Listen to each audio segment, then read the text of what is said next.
I didn't know how much emotional pain I was carrying until Kriya Yoga helped me face it and release it. It is gentle, but it goes deep. If you're dealing with emotional wounds, anxiety, or old trauma, this practice could help you come back to your center. Book a free call at kriyayogamasterclass.com or join my free school at kriyayogashop.com. Kriya Babaji Namo.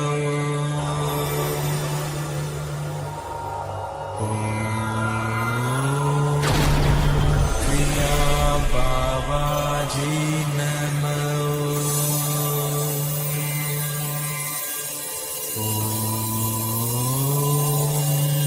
Kriya Babaji Namo.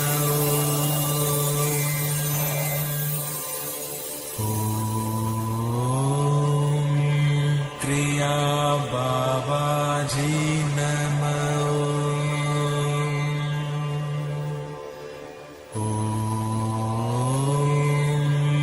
Kriya Babaji Namo.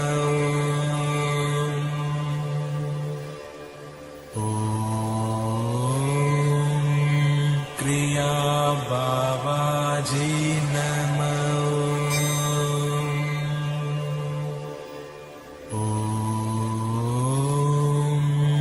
Kriya Babaji Namo.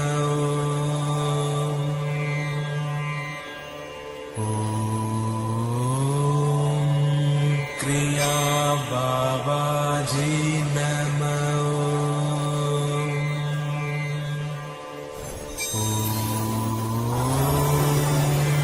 Kriya Babaji Namo.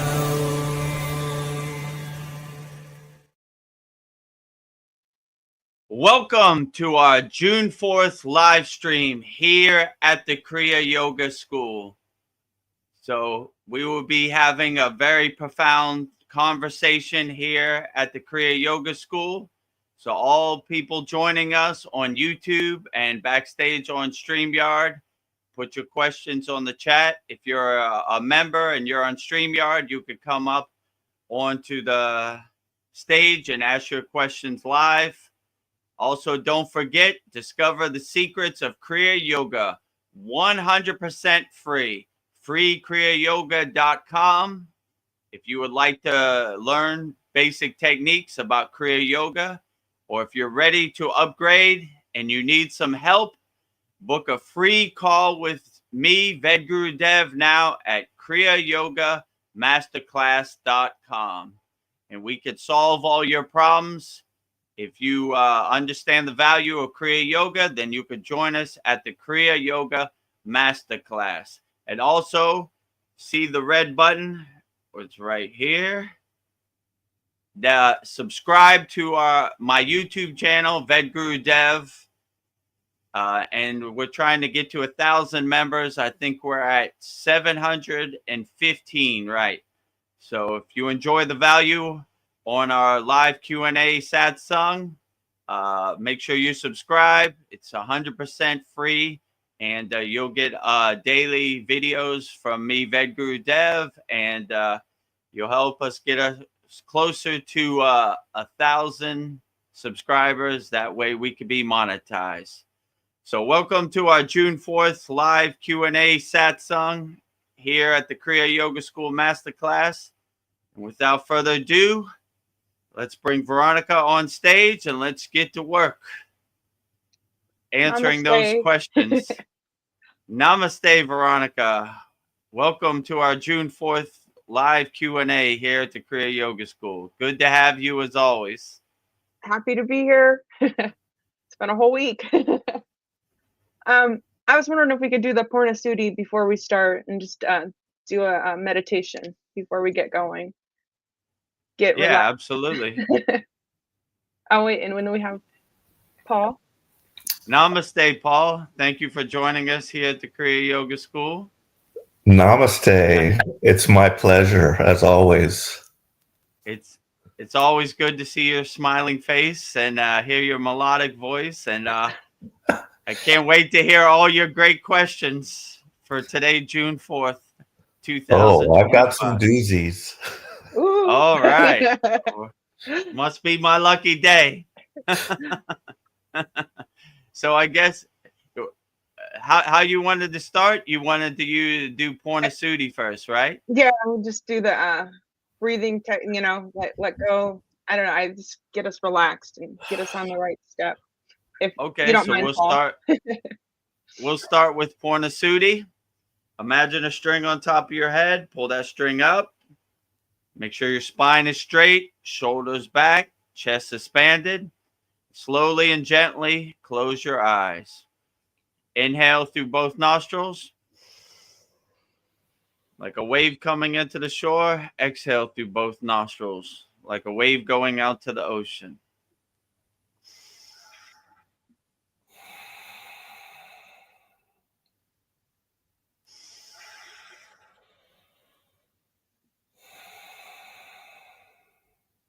Thought comes into your mind, just witness it, acknowledge it, detach, and let it go. Be aware of your breath. Be aware of your body. Inhale the new fresh air through both nostrils. Exhale the old stale air out through both nostrils. Pornasudi is an excellent way to start your day when you wake up. Just sit on the side of your bed. Take a couple deep breaths. And it's an excellent way to end your day, to calm your body and still your mind before you go to bed.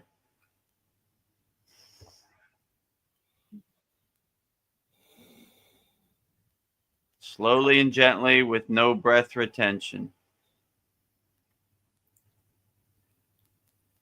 If a thought comes into your mind, just witness it, acknowledge it.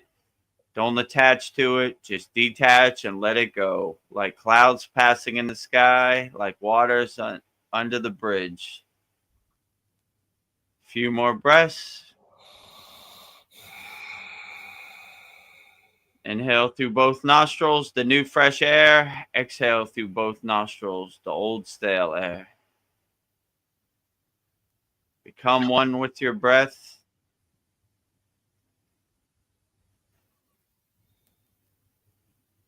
Slowly and gently, when you're ready, open your eyes, come back to your surroundings, contemplate how you feel.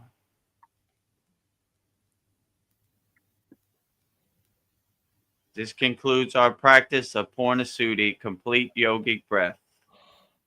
Now we're energized. We have a calm mind. We detach from our monkey mind, and we're ready for some profound questions here at the Kriya Yoga School. And we have go ahead. I was going to say, post all your questions in the YouTube chat, and any of our members have any questions, give them to me. I'm all ready. Namaste, Joe. How do you say that last name? Kansas. Joe, Kansas, like the state. Okay. That's a cool name. Yeah. Joe, Kansas. Welcome, Joe, Kansas, to our June 4th Q&A live Kriya Yoga Satsang here. If you have any questions, Joe, Kansas, put it in the YouTube chat. All right. Well, I guess let's get started, Veronica. Well, I feel like I'm doing great. Things are getting better and better. I know, even though money's tight, and I feel like I'm walking a tightrope, I feel really alive. So, and I don't know. Sometimes I feel like Ramana Maharishi. I'm trying to say that right. I just don't want anything to do with money. Ramayana Maharishi. Did I get close? That is, yeah, Ramayana Maharishi. That is always the liberation of a yogi. He really doesn't have to touch money, so it gives him all day, every day to focus on his oneness, his connection to God, his sadhana, his Kriya yoga practice. But it's tough, you know. Yeah. When you're in the 3D Maya delusional world that money has a pull, and since you were born, you have a condition to believe you can't live without money. But I'm here to tell you, yogis in the Himalayan mountains, I can't even remember a time we talked about money. It Yeah. was never a priority. It was never a thought, you know. God, Babaji cleared the path, so we didn't have to worry about money, which was a good form of liberation and moksha. So, yeah, I really appreciated that. But yeah, I love that Ramayana Maharishi story. He took all the Yeah. rupees he had in his pocket, just threw it in the water, said, I never want to touch this dirty money again. But I'm here to tell you it's possible that you could live without money. It might not be the most comfortable stuff. You won't eat the most tastiest food. You won't have the best technology, but you'll have a divine oneness and a connection to God that money can never pay for. So, and you won't have those distractions. So it Yeah. kind of liberates you from not having to worry about paying your electricity bill, your car note, your mortgage. So that's a beautiful thing. So I hope to get back to that world, because I can't go to an Yeah. electric company and say, I'm an enlightened being. I don't have to pay electricity this month. That will be the day they turn off my electricity. They just don't respect the spiritual path. Yeah. I'm waiting for that day too.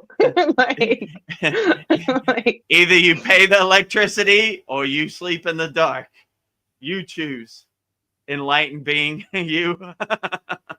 So clear the hopefully path. one day I could take the Agori route or the renunciate route or the Kriya yogi route and return back to my cave when the time is right.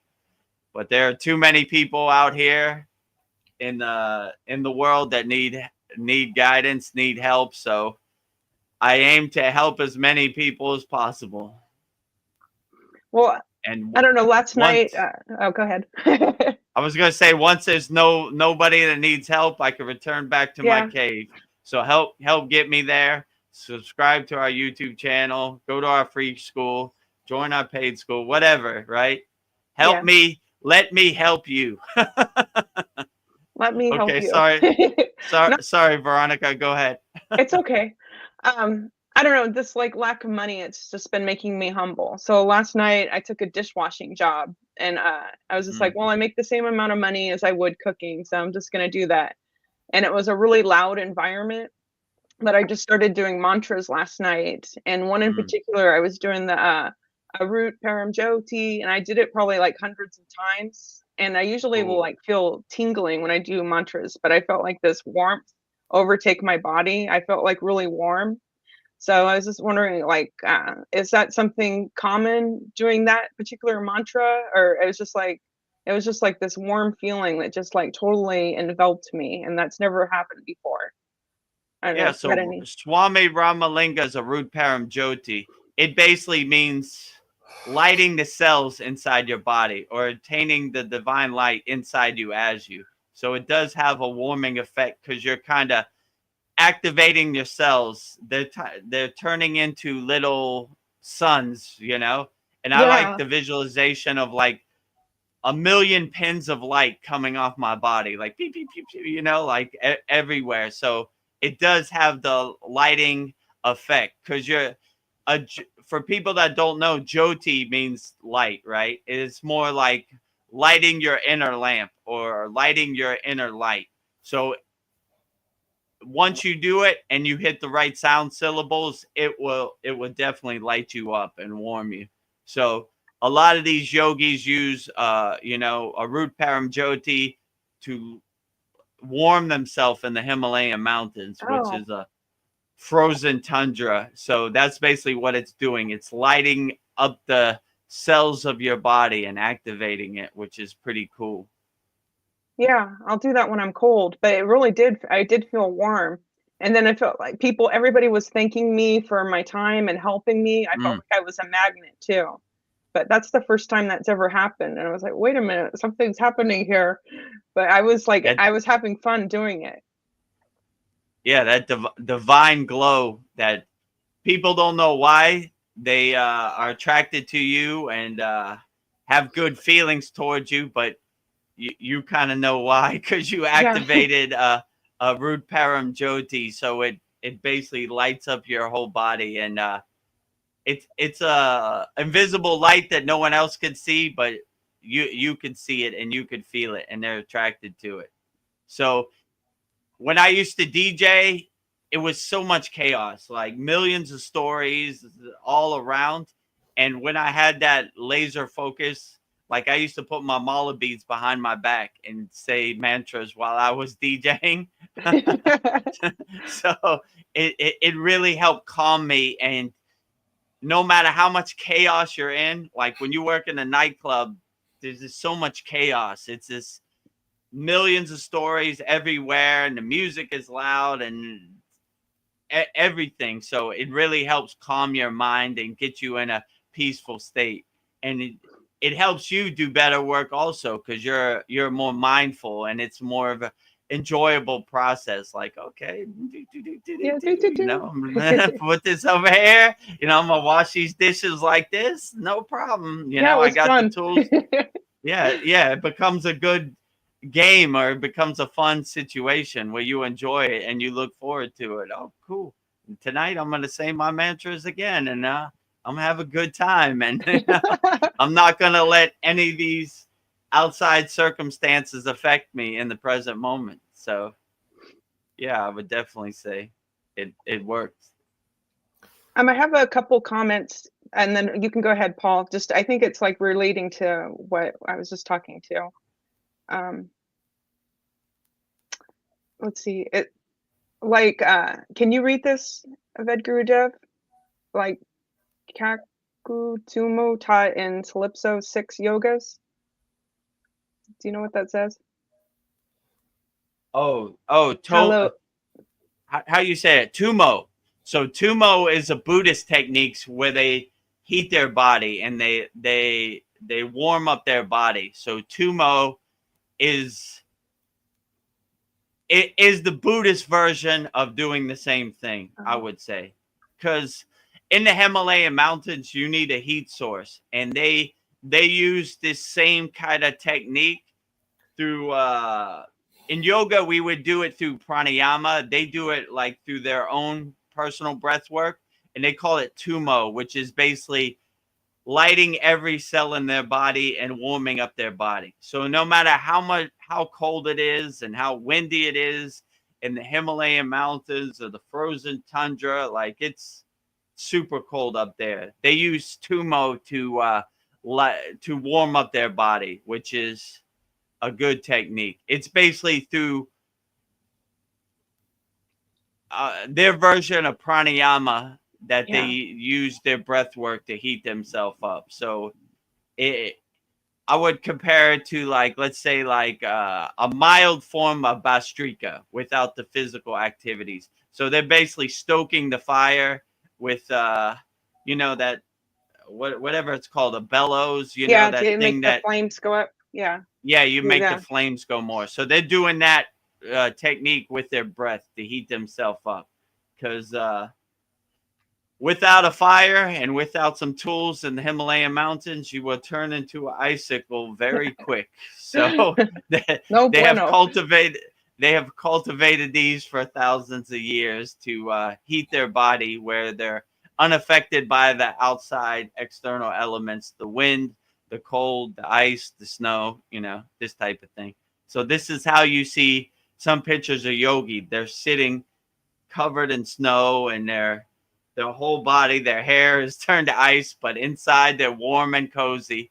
Inside their tumo, their pranayama practices in the Himalayan mountains. And then RQ says it's like one of the 6 yogas of Tilapio is Tumo, and it heats the body by sending prana to the navel center. And then just like you said, it's similar to our pranayamas. Yeah, And, absolutely. and he says, exactly, very well said, Baba. God bless you. God bless you too. What's his name? RQ. RQ. And then RQ says, may I ask about your pranayama technique? Do you go to root to crown like Yogananda taught? Yeah, so I'll say, what was I going to say? Yeah, so before I get to that, the Manipura is like your fireplace, right? It's like your internal yagna fire, right? So they do stoke the fire, and that's where they have all their fire, and they get their heat from their Manipura, which is your navel chakra. So yeah, what he said is correct. May I ask you about your pranayama technique? Do you go root to crown? Yeah, so we go root to crown. You know, we inhale from the root to the crown, exhale from the crown to the root. So we are Kriya yogis like Yogananda, so we do the same type of technique. But in order to clear the Susimna Nadi, we have a bunch of techniques in our Kriya Yoga school that make sure there are no blockages, there are no resistance, there are no obstacles. So it's the elevator goes up with no stops, right? We don't want any kind of blockages. And we do this through unblocking the 7 chakras with the bija mantra for each chakra. And we want to make sure our breath, our kundalini, our pranayama is clear. So we want the elevator to go up smoothly and gently. So we have a bunch of techniques that awaken the dormant kundalini energy so it could pass through each chakra and pierce every chakra and uncoil smoothly and gently. So to make a long story short, we do breathe from the root to the crown, from the crown to the root. So I hope that answers your question, RQ. And then if you don't mind, I just want a couple people say hi, and then we're on to Paul. Sorry. Let's see. Sandy says, hey guys, grateful to be here. Okay, Paul, it's your turn. Thank you for your Grateful patience. to be. Yeah. Sorry for the delay, Paul. No, we're all ready. We have all night. Yeah, we do have all night. We have a long time. So hit me, Paul. Okay.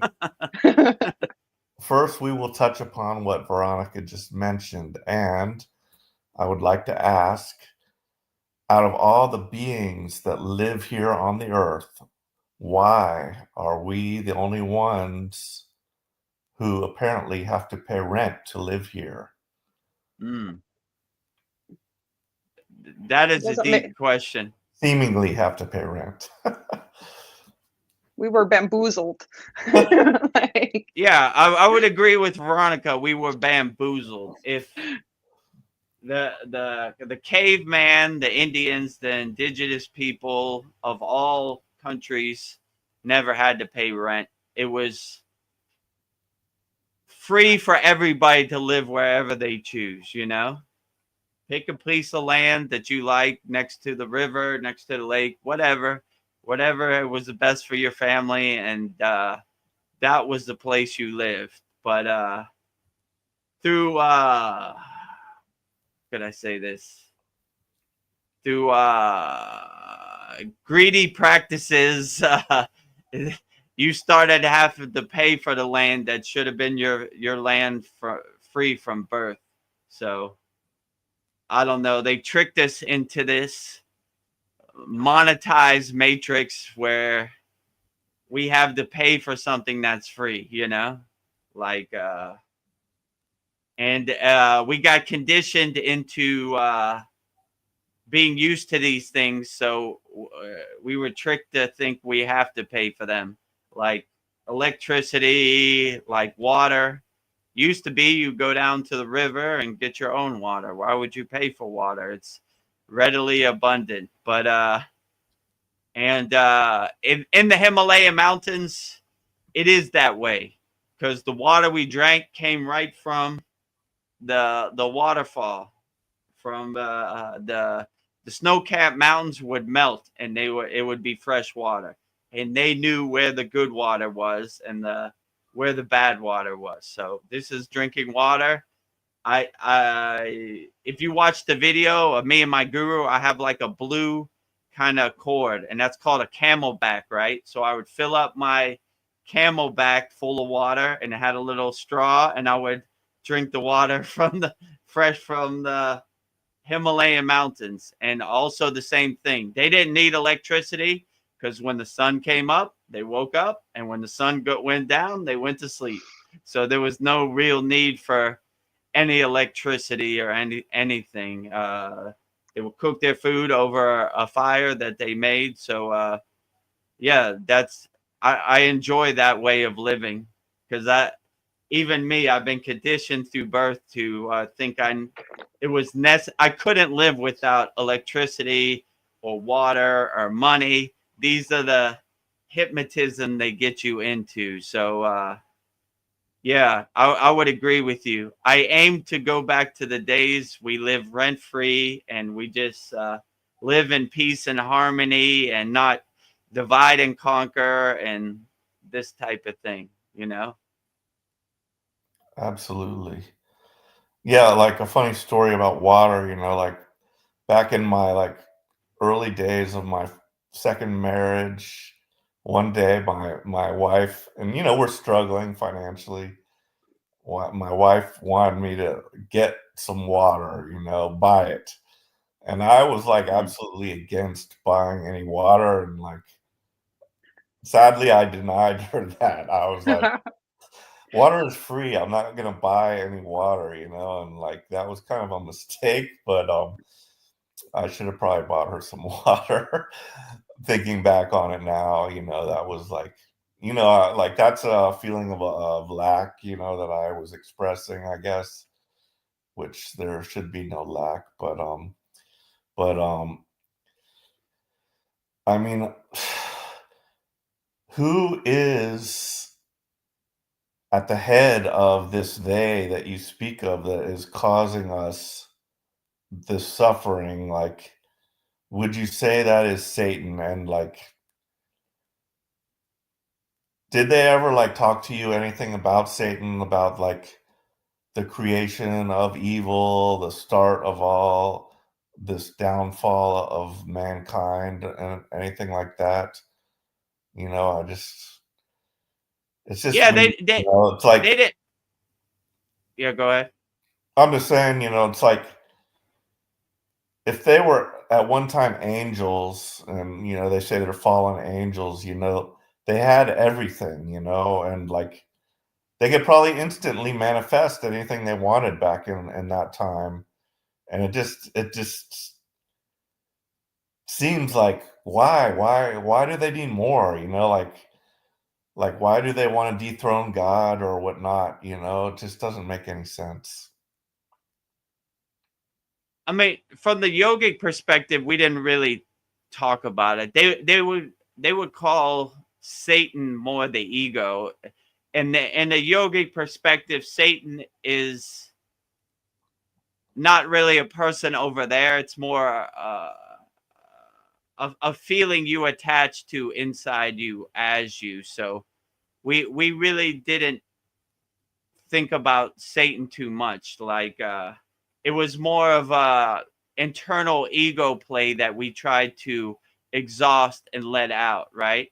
So instead of like blaming some a being with like horns and a pitchfork, we would more point the finger at ourselves in the mirror and say, I need to do better. Why do I have these thoughts? Like an ego or Satan or evil can only control you if you attach to that, right? If you don't really attach to it and you look at it as more trash, then it really doesn't have the pull. Like I said before, if like a Brinks truck showed up with $5 million and said, you had to hurt this child, I would say go away. I don't have that energy. Your money's no good over here. Your fairy dust paper money is no good. So I would think if you're 100% good, enlightened being, that there's no way that you could be enticed to do something that you didn't want to do. So as the story goes, the fallen angels, they had some inner work that they needed to do, or they wouldn't have been susceptible to fall, if you know what I'm saying. Like it. So I just think that's an internal flaw that they needed to look at. So like instead of going higher and on a progress of enlightenment, they would more degrade instead of upgrade, if you know what I'm saying. So in my personal path, I try to do the best I can because I want to ascend upward. I don't want to ascend downward, right? So these people who hurt people or cheat people for money, if what they say about the reincarnation cycle is true, they would downgrade to a unfavorable animal. You know, you had your chance in the human realm and you didn't do the best you can. So maybe you need to go back and learn from your mistakes before you go further, you know? So you always want to go straight. You don't want to go backwards, if you know what I'm saying. So these fallen angels, it's almost like a sad story. Like you were there, you had the chance and you made the wrong mistake. Now you go backwards, you don't go forward. So this is my opinion, using my intuition and my discrimination. I can't say it's true or false, but I would just say if you reach the heights of an angel, why would you want to fall from that grace? Millions of people are aiming to reach that state of higher enlightenment, and to throw it all away for some fairy dust paper money or for some temptations or lower emotions, it seems like a sad story to me, you know? Like, and I'm sure there are a lot of people waiting to take their place.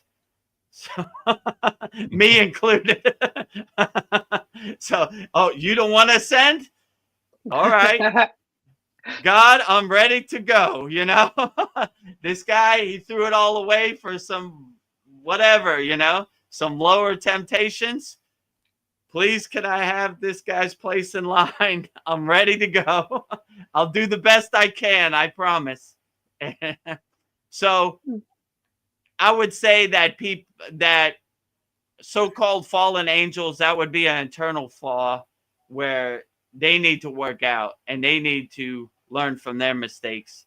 So they had the opportunity to ascend and they didn't make the most of it, you know? So Great. yeah, so that in my intuition or my opinion, that would be what I say, but I don't have the answers. I would just say that that's just what came to me in the present moment. Like on this satsang, I don't have a script, so I just go off the top of my head. So that was the message that was sent to me from Babaji or whoever. I'm just delivering it, you know? So just do the best you can with the tools you have in the present moment, I would say. And you will never have any regrets. You would just be like, I did the best I can. Snack Crackle Fizzle has a question. So wants to know, let me see. Because they're about the Kriya Yoga techniques in the classes. Can he ask those questions here? Or would that be absolutely. Yeah, absolutely. Feel free to ask what Brendan, ask whatever questions you want. And then on our conversation you just had, I had a couple comments about that. Satan is the ego. Yep. There you go. And your money's no good. Your money's no good here. And then Mr. Blonde, Donnie, look up Yalda Both if you want to know why they would turn against God, the false God. The true God is the all, the source. Yaldabaoth is just a demigod birthed by Tiamat. Hashtag storytime. Interesting. Oh, Yaldabaoth. So I've heard that name. Sounds like the devil, something demonic.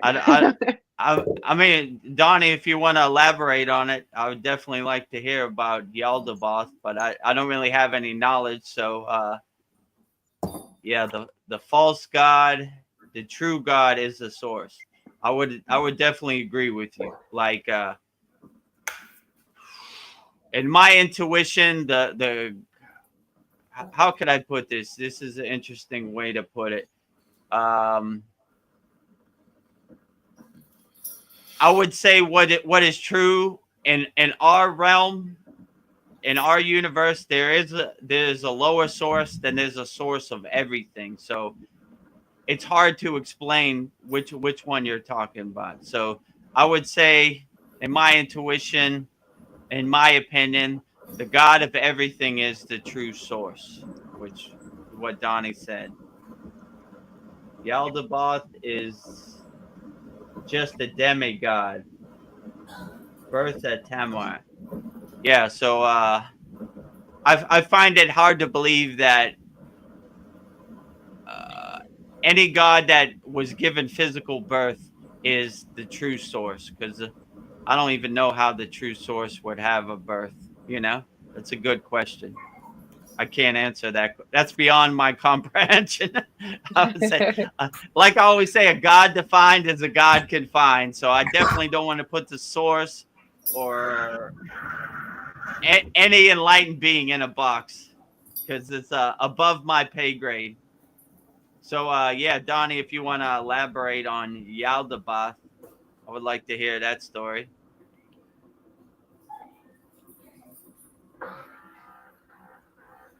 Brendan, if you want to ask your question, you can. Oh yeah, namaste, Brendan.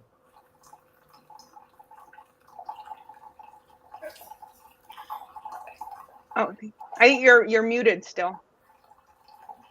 It's kind of hard to see with all these banners up. Can we remove some of these? Yeah, maybe remove the. You go to media assets. asset and click on it. Yeah, and it will come off. Can you hear me now? Yeah, I can hear you. I had my namaste, mic. Brendan. I appreciate all you guys. I appreciate you too. And yeah, my microphone was off. My question is for. I have a couple, but we don't have to answer them all right here. But does it matter how fast you do the naughty Suda or Sudi? Yeah. Yeah, so naughty Sudi, you could go at your own pace. It doesn't have to be fast.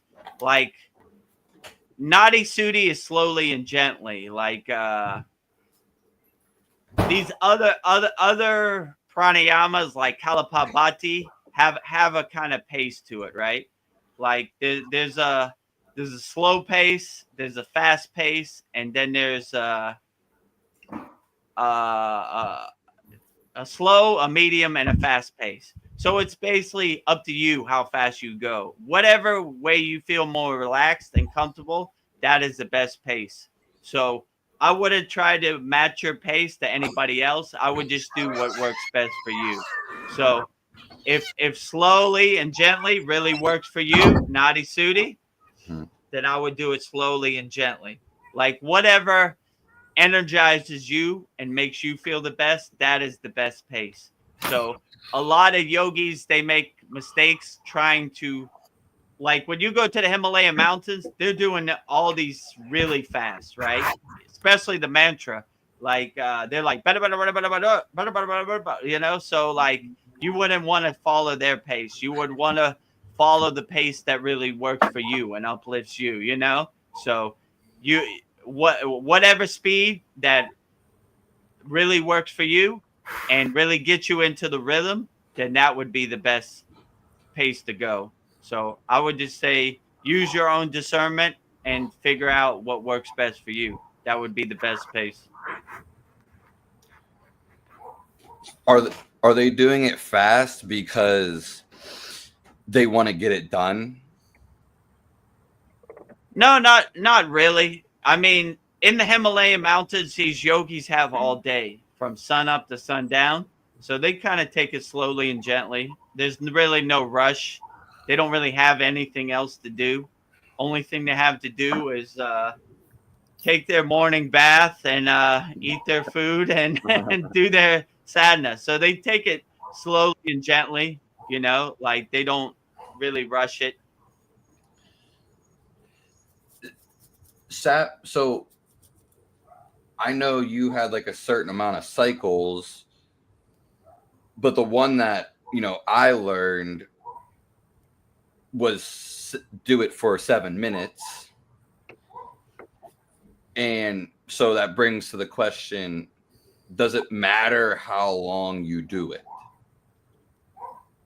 No, it doesn't. It doesn't matter. It's basically the same thing. There's no time constraint. Like in the yogic perspective, they would say you feel a click. Like, okay, that's enough. Yeah. So they wouldn't have any time constraint. Sometimes some people would do it for 20 minutes. Some people would get enough after 5 minutes. So they would just use their own discernment. So like that's why I don't like to put like a time frame on it, like because it kind of puts the practice into a box, right? Like Yeah. you have to do this for 7 minutes. No, you don't. You could do it for as long as you want. You know, whatever feels good to you, that is the right amount of time to do it for. So I would follow that with a grain of salt. Like, you know, I would just do whatever you need. Because if you could do Nadi Sudi for 2 minutes and get the benefits of 7 minutes, why would you do it for 7 minutes? Just do it for whatever you need. So that's the one where your knuckles are together and you're like massaging in kind of your stomach area. Is that the one we're talking about? No, that's called Nabi Mudra. Oh. Nadi Sudi is alternate nostril breathing, okay. where you know. Gotcha. And you kind of, you know, you rotate from the thumb to, or the, what is that, the ring finger, you know, the thumb. I really like this one where we're, you know, mashing our knuckles together and pushing it in on our, you know, on our lower belly, and like you're really getting a good massage of the organs in there. Yeah. And then like when I forward fold over that, sometimes I will get like a back pop, you know, or some type of pop because I'm kind of pushing in on my spine. So yeah, that's one that I really have loved and is definitely a part of my daily routine. Yeah. So for people that don't know what Paul's talking about, Nabi Sudi, you put your thumbs and make a fist, put both fists together, put them under your rib cage, and you kind of massage, you know, you bring it in and kind of lean forward, and it kind of relieves stomach pain, and it relieves like it gets everything out of there. So it's a good technique. So that one is called Nabi Mudra, and this one is called Nadi Sudi. So it's a little different, but yeah.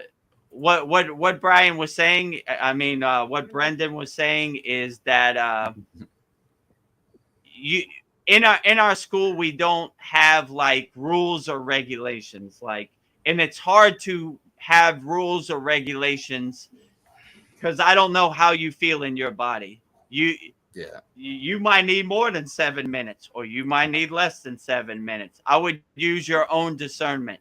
So when these yogis say you have to do it for 7 minutes, how would they know how you feel in your body? I wouldn't be in that ego play to know how you feel in your body, Brendan, you know? So I would just do what you feel comfortable with, or whatever uplifts you and makes you feel the best or energizes you. That is the best amount of time, I would say. So, Brendan, where are you? Where do you hail from? Well, thank you for asking. Sure. Me and Gurudev actually come from the same place. You're from Miami? That makes 3 of us. Or No, no, I'm Thailand? from Pittsburgh, Oh, Pennsylvania. Okay. I was born in Pittsburgh, Pennsylvania, so that's where Yeah. Brendan comes from. Also, 412 area code, the black and gold Pittsburgh Steelers. So yeah. So yeah, Paul is from Miami, and I'm also from Miami. So I have many brothers from many different areas. So I was born in Pittsburgh, but I transition. when I transitioned to Miami after those brutal winters in Western Pennsylvania, as you know. I had enough of the snow truck and the snow plow. You know, that was my job when I was young. I had to wake up at 5 a.m. and shovel the driveway so my father could go to work. The day he said we're moving to Miami was a beautiful blessing. Best day ever. So you guys moved together. You didn't move like by yourself. No, I moved with my father. Then later I lived on my own in Miami. Oh yeah. So, Mr. Blonde, Donnie, to answer your question about Yaldabaoth, says that Yaldabaoth is what's called Gnostic Christianity and is the God of the Bible, who is a weaker God, not enlightened. He sought to keep humanity trapped here on earth. He is unbalanced masculine, and the goddess Tillamook then sent Jesus balanced feminine to balance the universal energies. Jesus represents love. Yaldabaoth is the true Satan adversary. Oh. Mm. So now I know who Yaldabaoth is. So the true Satan adversary. That's kind of interesting because it's like Shiva and Shakti, like balancing the energies, right? The masculine and feminine energies, and the yoga means union, so the divine union together to uplift humanity and ward off the evil and the devils or the demons or however you call it. So thank you for that, Donnie. Good insights. Now I know who Yaldabaoth is.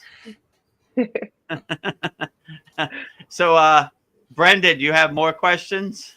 Let's get them all out. Let's fix them all. Well, I didn't want to like take up like the whole thing. You know what I mean? Oh, we got 4 hours, so you could ask us 10 million questions as long as you want. You know. Well, like since I've done, you know, Sadhguru's engineering Kriya twice a day for almost a year and a half, like I've noticed, so with specifically the Nadi Sudi, which is, you know, in there, I've noticed, because I've done it twice a day. There's a few times I've only done it once a day. And then there's times where I did the whole thing 3 times a day. And like sometimes with the 7 minutes, back to that, you know, just the whole thing, I feel like it doesn't, what I feel is like, it doesn't work all the time. Yeah. Like if I don't do it like in a couple days, then maybe I feel it, like, and I don't, that never really happens. That's only happened few times. And like, it just seems to me like there is like some type of threshold, like where, like you say, it clicks, because that's what I've noticed too, basically. Yeah. Then maybe you should switch to another pranayama practice. There's so many of them. I like the breath of fire, and there's just a ton of different pranayamas to explore. Yeah, I would say Mm-hmm. on my Kriya yoga path, no technique really stays with you forever. That's why when they say you should practice, like in our last satsang, somebody said that Yogananda's FRF told him to practice Maha Mudra for a year. Yeah. What if Maha Mudra doesn't appeal to you? Then you wasted almost a year. So like, I've noticed in my own practice, certain practices I really liked, I got to a point where it didn't serve me anymore, right? So you kind of shed it and let go and go into another practice. But there's like, what's been a good benefit from doing this school is I see all the practices and I have to know them inside out. So sometimes I say, oh, that's a good one. I should add that to my practice. I haven't done that one in a while. So that gap where you had the practice is kind of filled by another practice. That's why it's good to have many tools in your toolbox, because if you don't like the hammer no more, you need another tool to go to. So that's why I like to have a lot of kriyas in our school. So you have a buffet, a smorgasbord to choose from. So, but yeah, it's true. At certain times, the benefits you used to get from Nadi Sudi after a couple months or a year maybe wouldn't serve you, right? Like it'd almost be like how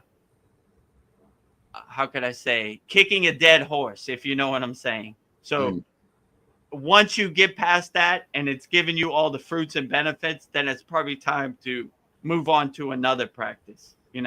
That's why when they only give you a couple practices in their program, you're like, what if I exhaust all these programs? What I do next? And that's when they have their next monetization, which is like, you should do this program or you should do this program. So when I started the Kriya Yoga School, I didn't want it to be like a constant upsell. I was like, it's a one-time fee and we give you everything. And you craft your sadhana and you make your practice what works best for you.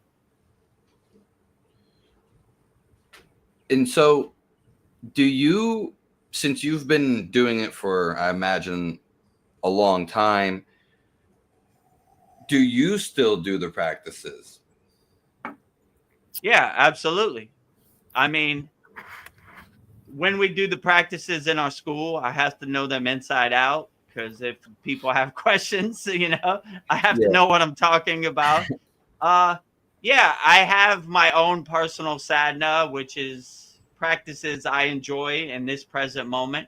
It's evolved, it's changed over the years. Like how I practiced 10 years ago isn't how I practice today. So like I say, sometimes you exhaust the practice. Like I'm not getting the energy and the feeling that I got from Nadi Sudi in the beginning. But I still enjoy Nadi Sudi, but I crafted my own sadhana to what uplifts me in the present moment. And that's why I like our school, because we have hundreds of kriyas, and you basically look at them and say, oh, I feel this one. Okay, good. I'm going to put this one in my toolbox, or I feel this one, or I don't feel this one. So if you don't feel the benefits from doing asanas, I wouldn't do the asanas. I would start off with more like meditation or pranayama. I wouldn't force it. Your body would tell you what works best for you, and that's why I wanted to leave out the fluff or the dogma in our school. I wanted to make it more like personalized and individualized for you, like what works for you. Because I hate it when yoga, they say you should do this. How do they know what you should do?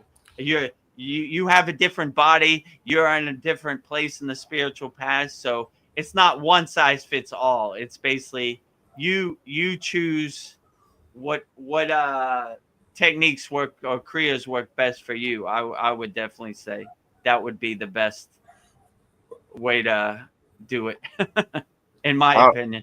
out of all the various kriyas, as your guru said, he said pranayama was like the most important. Why would you say that is?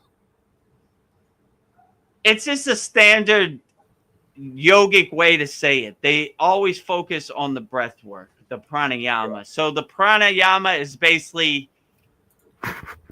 in their opinion, they're collecting the prana from the atmosphere, and they're basically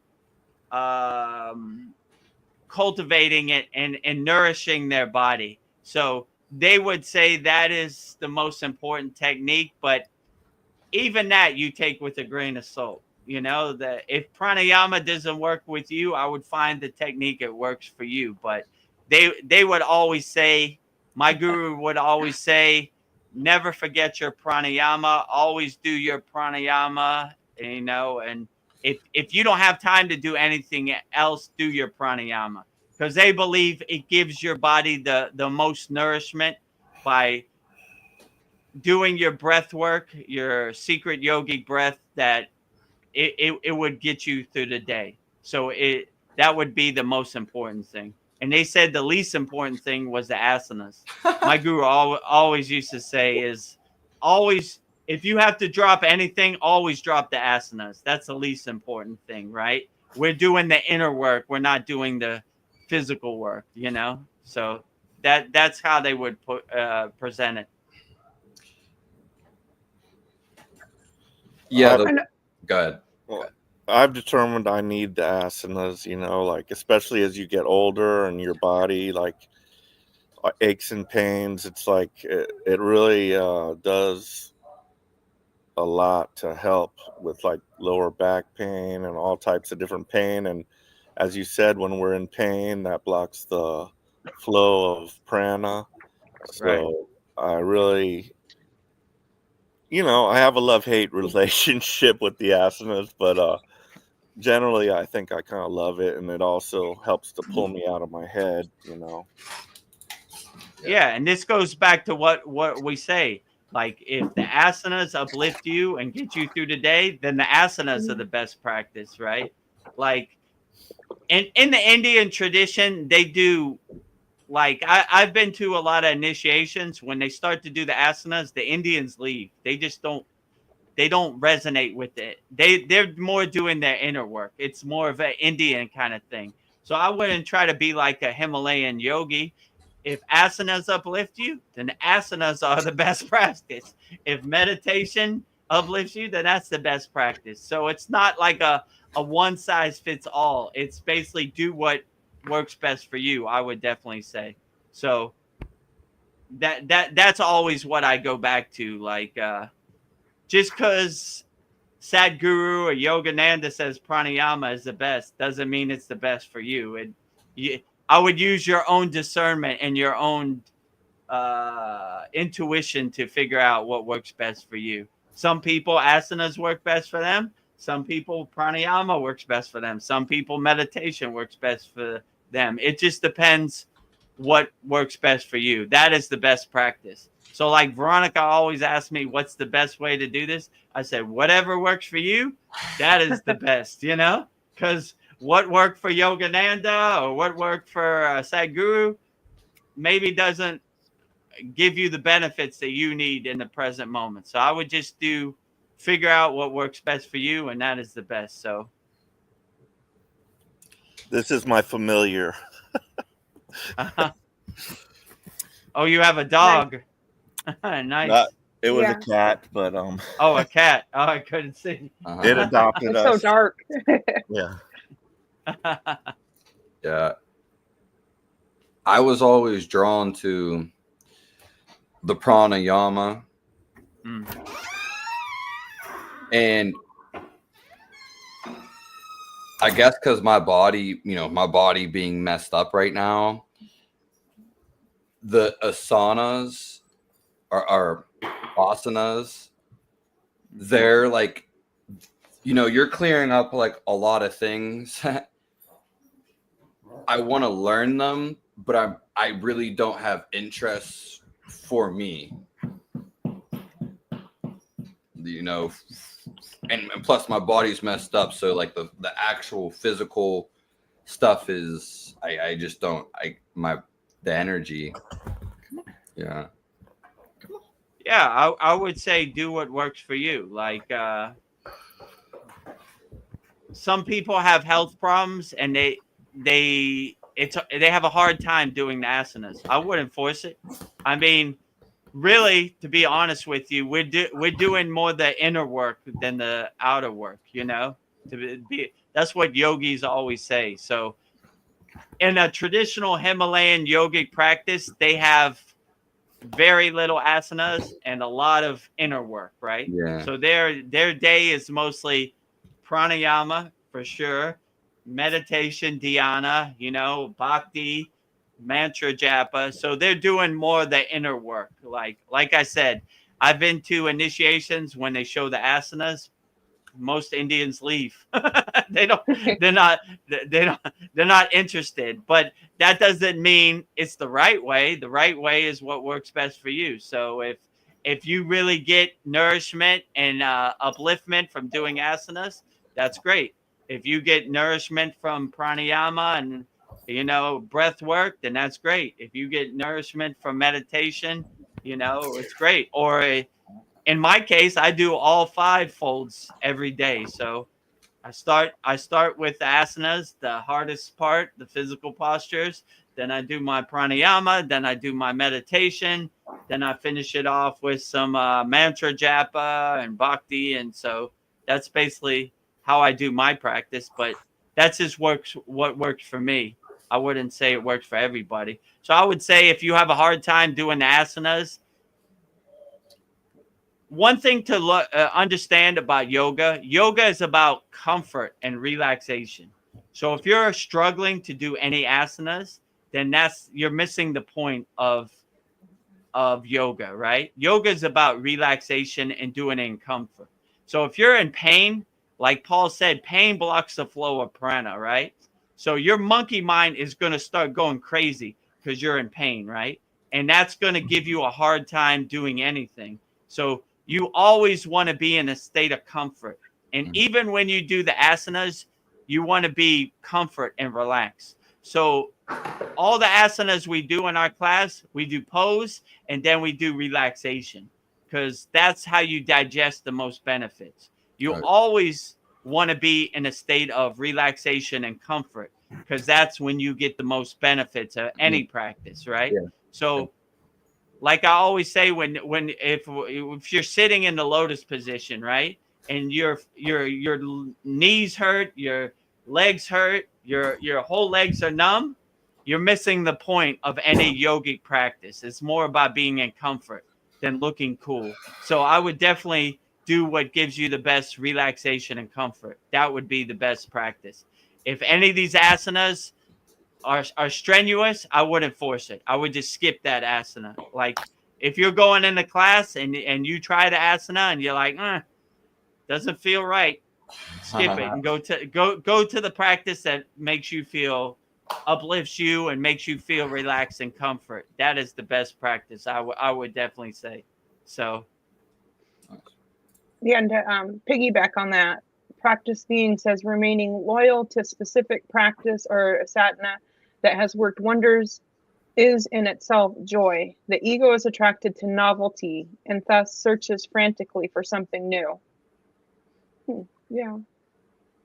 Yeah, I would say, but there comes a time when certain practices, you've squeezed all the juice out of each practice, So you don't want to kick a dead horse. You want to move on or upgrade to practices that have helped you.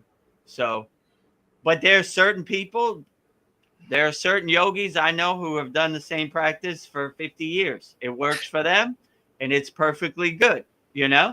There's certain yogis I know have one mantra and say that mantra till till their last days, you know?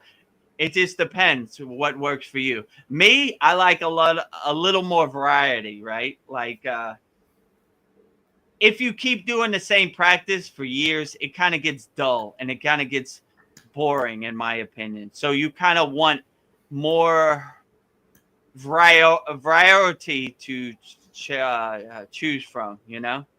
That's Yeah. what I would say. So you it, every day you kind of jump out of bed and you look forward to your sadhana, because you know it's not a chore, it's more of a joy, right? Like there's some yogis that enjoy doing the same structured practice over and over and over for years. That's up to them. But I wouldn't say it's a one size fits all. It's more do what works best for you, right? So if you like why can't I say that? Variety. Yeah, variety in your practice, then you know, have some variety in your practice. If you don't like variety in your practice, then the same structured approach. Because like what practice being says, the ego is attracted to, like the monkey mind likes to jump from tree to tree. So it kind of distracts you. So some people like the structured approach. Some people like the variety approach. There's no one size fits all. There's no right or wrong way. I would use your own discernment and use your own intuition to see what works best for you. If you do a certain kriya and it uplifts you, then that is the best kriya, you know? And like I was telling Brendan, I would do every kriya in a relaxed, comfortable state. That's where you'll get the most benefits. If you're struggling and it's painful, it's going to block the flow of prana, and you're just not going to get the benefits that you're seeking. So, like I said before, even if we do asanas, we do pose. So we do a strenuous pose, then we have relaxation to digest the benefits, right? Like, okay, pose, counter pose, strenuous activity, and relaxation. So that has been my thing that I saw works best, right? So you just don't, what I don't like about most modern yoga studios, they just do pose, pose, pose, pose, pose. No, and at the end, relaxation. I would want to do more, in my opinion, pose, relaxation, digest the benefits. Next pose, relaxation, digest the benefits. That's how we do it in our school. So if you watch any of the asanas, we always have asana, then relaxation, right? So there's certain ways to relax. If you're doing a pose on your back, shavasana, the corpse pose, you're doing a standing pose, zero relaxed, standing shavasana.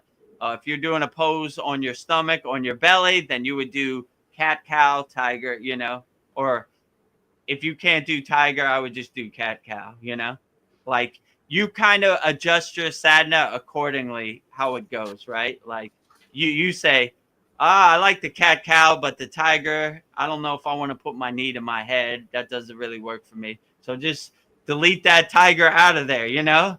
It's about relaxation and comfort. So if you have that mindset, you'll always have a pretty good, you know, sadhana daily practice.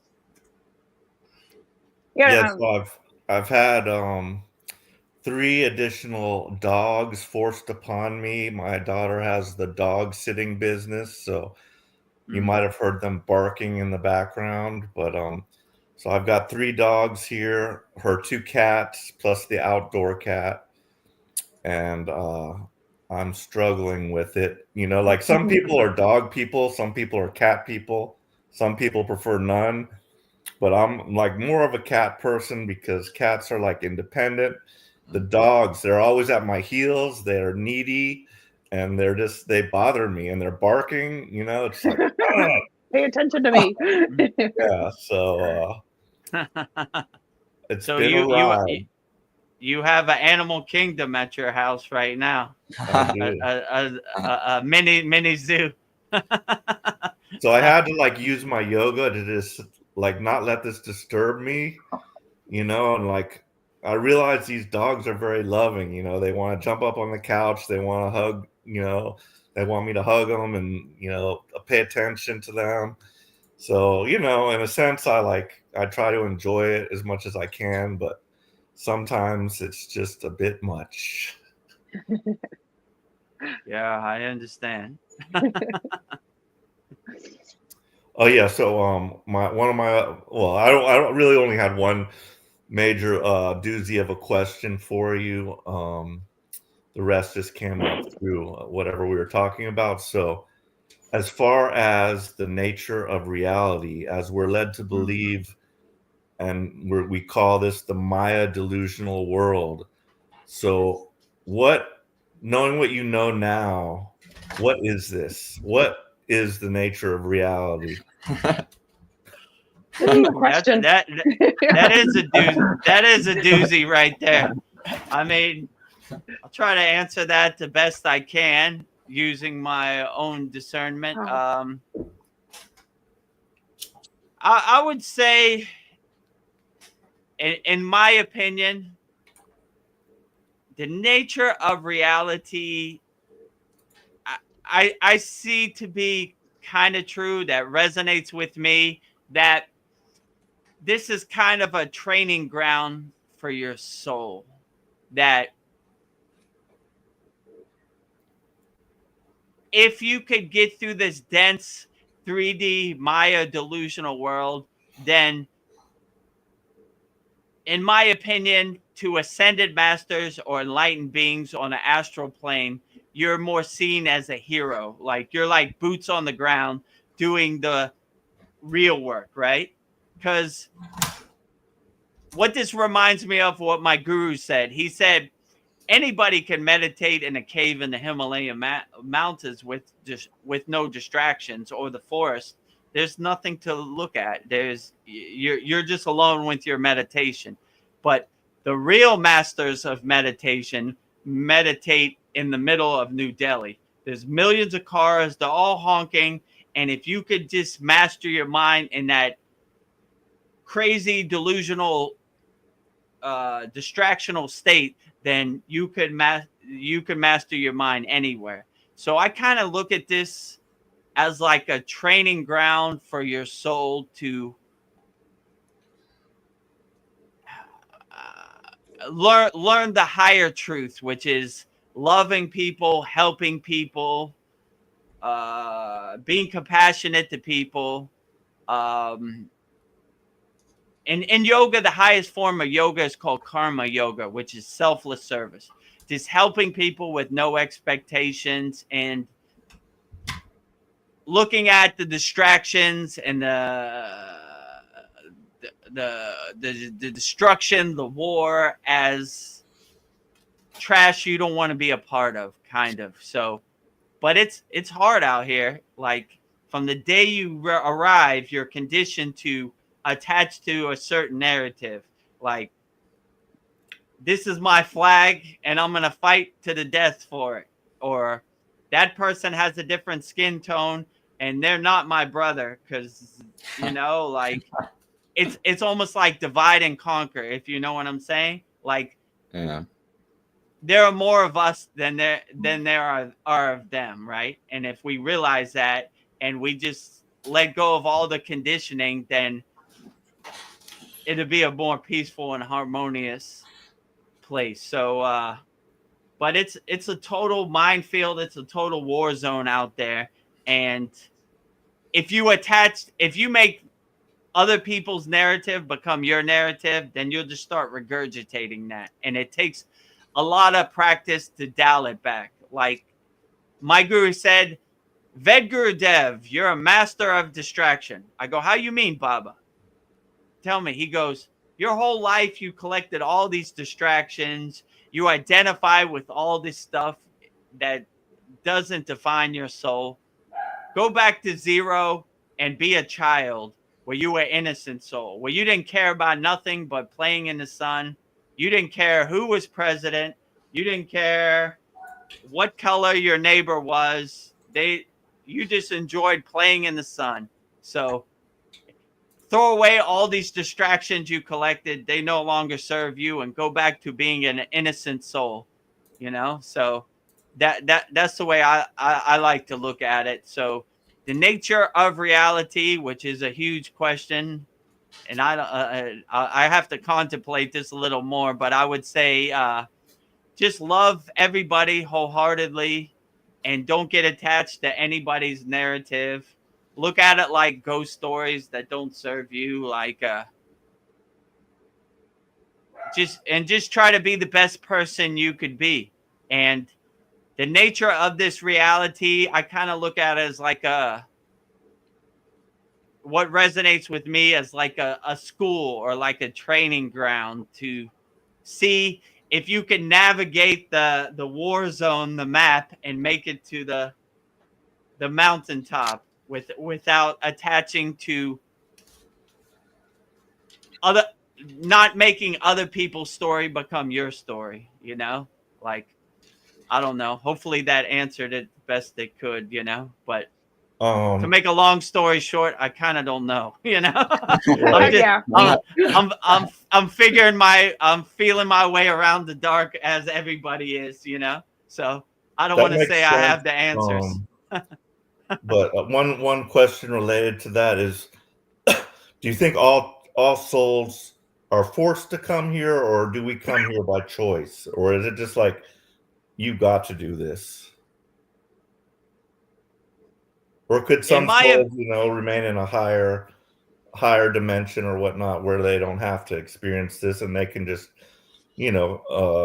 experience it through us, basically? Because I think we're all joined, and when you're at that level, you kind of have all the knowledge of like every person, everything that God knows. So maybe it might not be necessary to actually come here, but I'm curious if all souls come here. I would say in my opinion, this is another deep question. You would, I kind of see like the astral plane or heaven or whatever you want to call it as a recharging station for your soul, right? Like and it's the same, like I said, like in a blissful, harmonious place, you're not upgrading at all. You're what, let's say you're sitting on a cloud and you're just being happy all the time, right? So some souls enjoy that. Some souls look for the adventure, like, all right, well, I'm not doing too much here. Let me go down there because there's a lot of people that need help, and let me try to uplift people. But that poses another question, because in my case, when I came to this 3D physical world, you get a memory wipe, so you don't even remember who you are. Because if you remembered who you are, you wouldn't have like skin in the game. You wouldn't be able to evolve. So is it really necessary for you to come if you get a memory wipe, or do you know you get a memory wipe? That's another question, right? That's why I think a lot of babies are like, they look like in wonder, like, oh, maybe I shouldn't have came to this place. Whoa, what's going on? How'd I get here? I don't remember anything in my past life. And I understand why you can't. Imagine you have 1,000 reincarnations that you remembered all at once. It'd be hard for you. If you knew your true nature, you wouldn't upgrade, because you know the higher truth. You can't, your soul will never die, and you can't, you wouldn't have skin in the game to evolve, or learn from your mistakes. So I understand, but I don't know. In my opinion, this is another long story. I would say that you make a soul contract, but when you fulfill that soul contract, it's almost like you've ran through a war field and you're like, whew, I made it. Whoa, that was crazy. That was a crazy life, you know? How did I live that life? I was a famous DJ, then I became a yogi, and I got a Kriya yoga school, and wow, whew, give me a second to recharge my battery. That was crazy, you know, or whatever. I was swimming in the Pacific Ocean and I got ate by a shark. Wow, that was intense, you know. I don't know if I want to go through that again, or some people might. That was pretty cool. I got eaten by a shark. Now I know how that feels to get eaten by a shark. I mean, I don't know. I'm just saying my opinion, but like, I would say that it's so in a higher plane, depending which higher plane you go to, it's probably so blissful that these other enlightened beings kind of look at you like, whoa, look at Vedagurudev. He went down there to the physical world, and it's such a crazy Maya delusional place, but he's doing the work. He's trying to help people on the spiritual path. So in my opinion, I kind of feel this sometime, and maybe I'm in my ego, but I feel like they look at you like a hero. Like, this guy is not talking about the work, he's doing the work, right? He's trying to find people to help. He is doing the inner work, you know? So that was my opinion. Like, and in my case, I would say when I signed my soul contract, I was like, if I'm going to go there, I'm going to try to go as far off the path to find my way back on the path. And it took me over 40 years to find my way back on the path, but I'm glad I'm back. But I was like, I'm going to go as far off the path and see if I could find my way back on the yogic path. So I find it hard to believe that all this is a coincidence. Let's say it like that, because I'm the most unlikely yogi in the history of the universe. I wasn't born into a yogic family. I wasn't, you know, up until 10 years ago, I didn't know who Babaji was or Kriya Yoga, or I had no interest in it at all. And just one day, Babaji hit me with his lightning bolt, and here I am. So I don't know. I'm kind of rambling on, but that's okay. the best way I can answer that.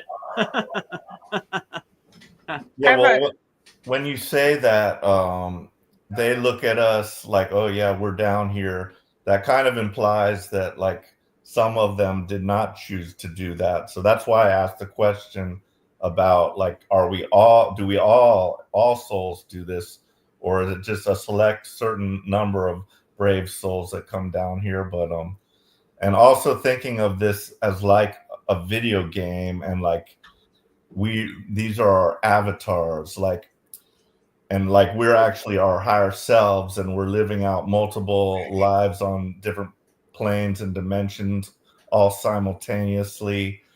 And when you're in that position of being just at the helm of a video game like Grand Theft Auto or something, because like you said, I don't have any skin in the game, I'm willing to do the things I would not normally do. So I will maybe be an evil character in that game just to see what it feels like to be an evil character. And so I kind of think of it like that. But, you know, even in this life, like, I haven't played it safe. I've been like arrested multiple times, you know, in my early youth, and, you know, I joined the Navy. So, but in another sense, I'm kind of cautious. I don't want to like jump out of an airplane or go skydiving. Like I am kind of afraid of those things, but yeah, it's very interesting. Yeah, I mean, as far as playing an evil character to see what it'd be like, it depends what level your soul is on. If you're a newer soul, you probably would be open to that. If you're an old soul, like, you'd probably be like, I've been down that road, I know where that goes. No thanks, you know. Like, I wanna help people. So it just depends. Like, I mean, I can't say for sure any of this stuff. Like, I'm just trying to feel my way around the dark like everybody else, but I would say that what you say resonates with me. Like certain people that don't want to come back, let's say, like, no, I'm good here, right? I've been down there before. It was not a nice situation, you know? But there's some people who enjoy the adventure. I guess I'm one of those persons, you know? Like, all right, let's do it one more time. And, you know, like, how could I say this? This also resonates with me. It's a lot more of a quicker lightning path to ascend if you do the work, right? So that's what resonates with me. That's why certain people would choose a war zone type of situation, because they would ascend a lot faster because they chose the harder path, right? If you choose the more blissful path, it's harder to ascend further, you know? So I would say that also. So some people do make that choice. Like, I'm going to be in a war and I'm going to die and I'm going to get shot at, but I'm going to ascend faster. Some people probably don't, you know? I don't know, you know? This is me guessing. Some of us might have also been, maybe more higher developed souls coming down here just to anchor in the light. I've heard that before as well, that we're just, some of us are just here, you know, we've already advanced beyond this stage, but we come down here again just to help out in the raising of the consciousness of humanity or something like that. I mean, I would say in my case, that's my mission. You know, I kind of have the intuition, like if, and my guru pretty much told me such. You can't stay here in the Himalayan mountains. You got to go on the front line and help people, because there are people that need help. So I'm one of the guys. I want to be on the front line. You know, I want to be the guy that holds up the white flag, you know, and I want to be Braveheart. I want to charge in there and, you know, let's dance. The darkness, I'm not scared of you at all. So I have that kind of mindset. That's why my guru told me I couldn't stay in the Himalayan mountains. I'm not really helping other yogis who are already enlightened. I need to help people that need to be awakened or aware. So I want to be on the front line. So yeah, I would say that's true in my case.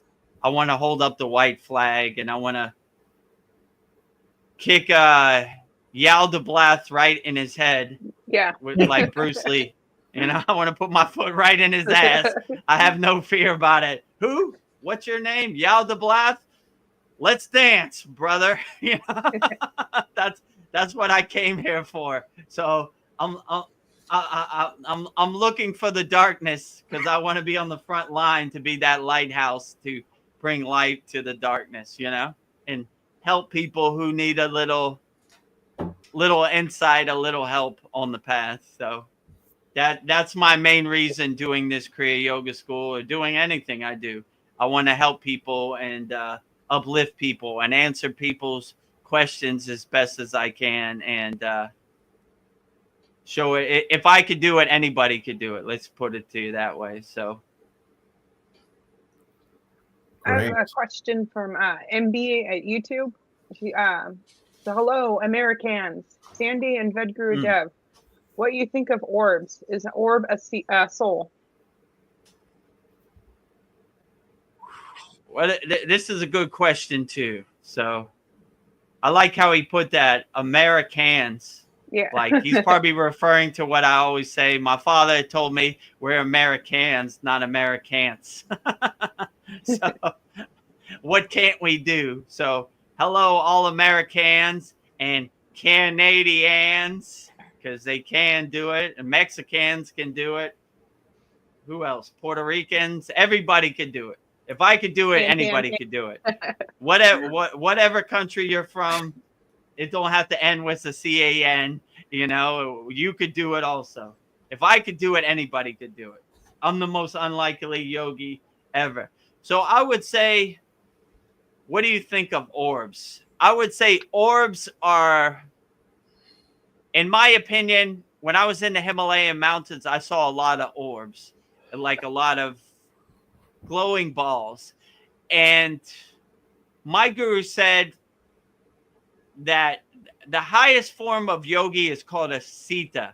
A sita is, which means perfected one, right? Like they've reached a place of perfection, right? You know, like there are many, but there's another stage past sita, which is almost like a light being. In my intuition, I would say these orbs are people who have transcended the physical form in all cases and turned into a light body, right? Like a spear of light or light. So I saw many of these in the Himalayan mountains, like in the night sky, flying around. And that's the way my guru explained it to me, that they've reached the highest state in the physical form or on the physical plane, that their body basically turns into light. So I would say, in my opinion, these orbs are light beings, right? Who have shed their physical body, their physical meat suit, and their body has just turned into light because they're so enlightened. But they're in a stage where they haven't transcended to the astral plane, but they're so highly evolved that they're every cell of their body turns into light, right? So they're a light being waiting to transcend on the physical plane. So that's what I would say an orb is, in my opinion. But I wouldn't even say it's. I mean, maybe there are cases where animals have changed, turned to light. So it's some kind of light being. Let's say it like that. Again, Yeah, light beams. yes. Oh, MB says yes for orbs. I think mediums and psychics say orb is a soul. I'm just curious if perhaps something similar is in the Indian tradition. Yeah, I mean, is an orb a soul? Like they've shed everything except their soul, and their soul is just shining in a ball of light. Yeah, it could be. I mean, I don't see why not. I would say it's true, but yeah, in yogic philosophy, they would say that orb is a highly evolved light beings. I remember one time I was in the Himalayan mountains and there was a bunch of lights just dancing in the sky, and that's what my guru said. The light beings are dancing tonight, and I was like, that's a person, and he was like, saying it's a person isn't the right words. It's a highly evolved light. Is it their soul shining, and that's what the light we see? Could be. Sounds beautiful to me, so, but I can't say for sure, like, and these orbs keep their distance, right? So it's very hard to tell what they are and what they aren't. Like, anytime you see that in the Himalayan mountains, they would say we have a 20-foot rule. So if you saw Bigfoot or the Himalayan Yeti, you would keep 20 feet and they would keep 20 feet. So I mean you no harm, and you mean me no harm. So we'll just keep a distance, just to be safe, right? So it's hard to tell. Like, anytime you see any of these things, it's not a situation where you could say in any detail what it is or what it is. It just looks like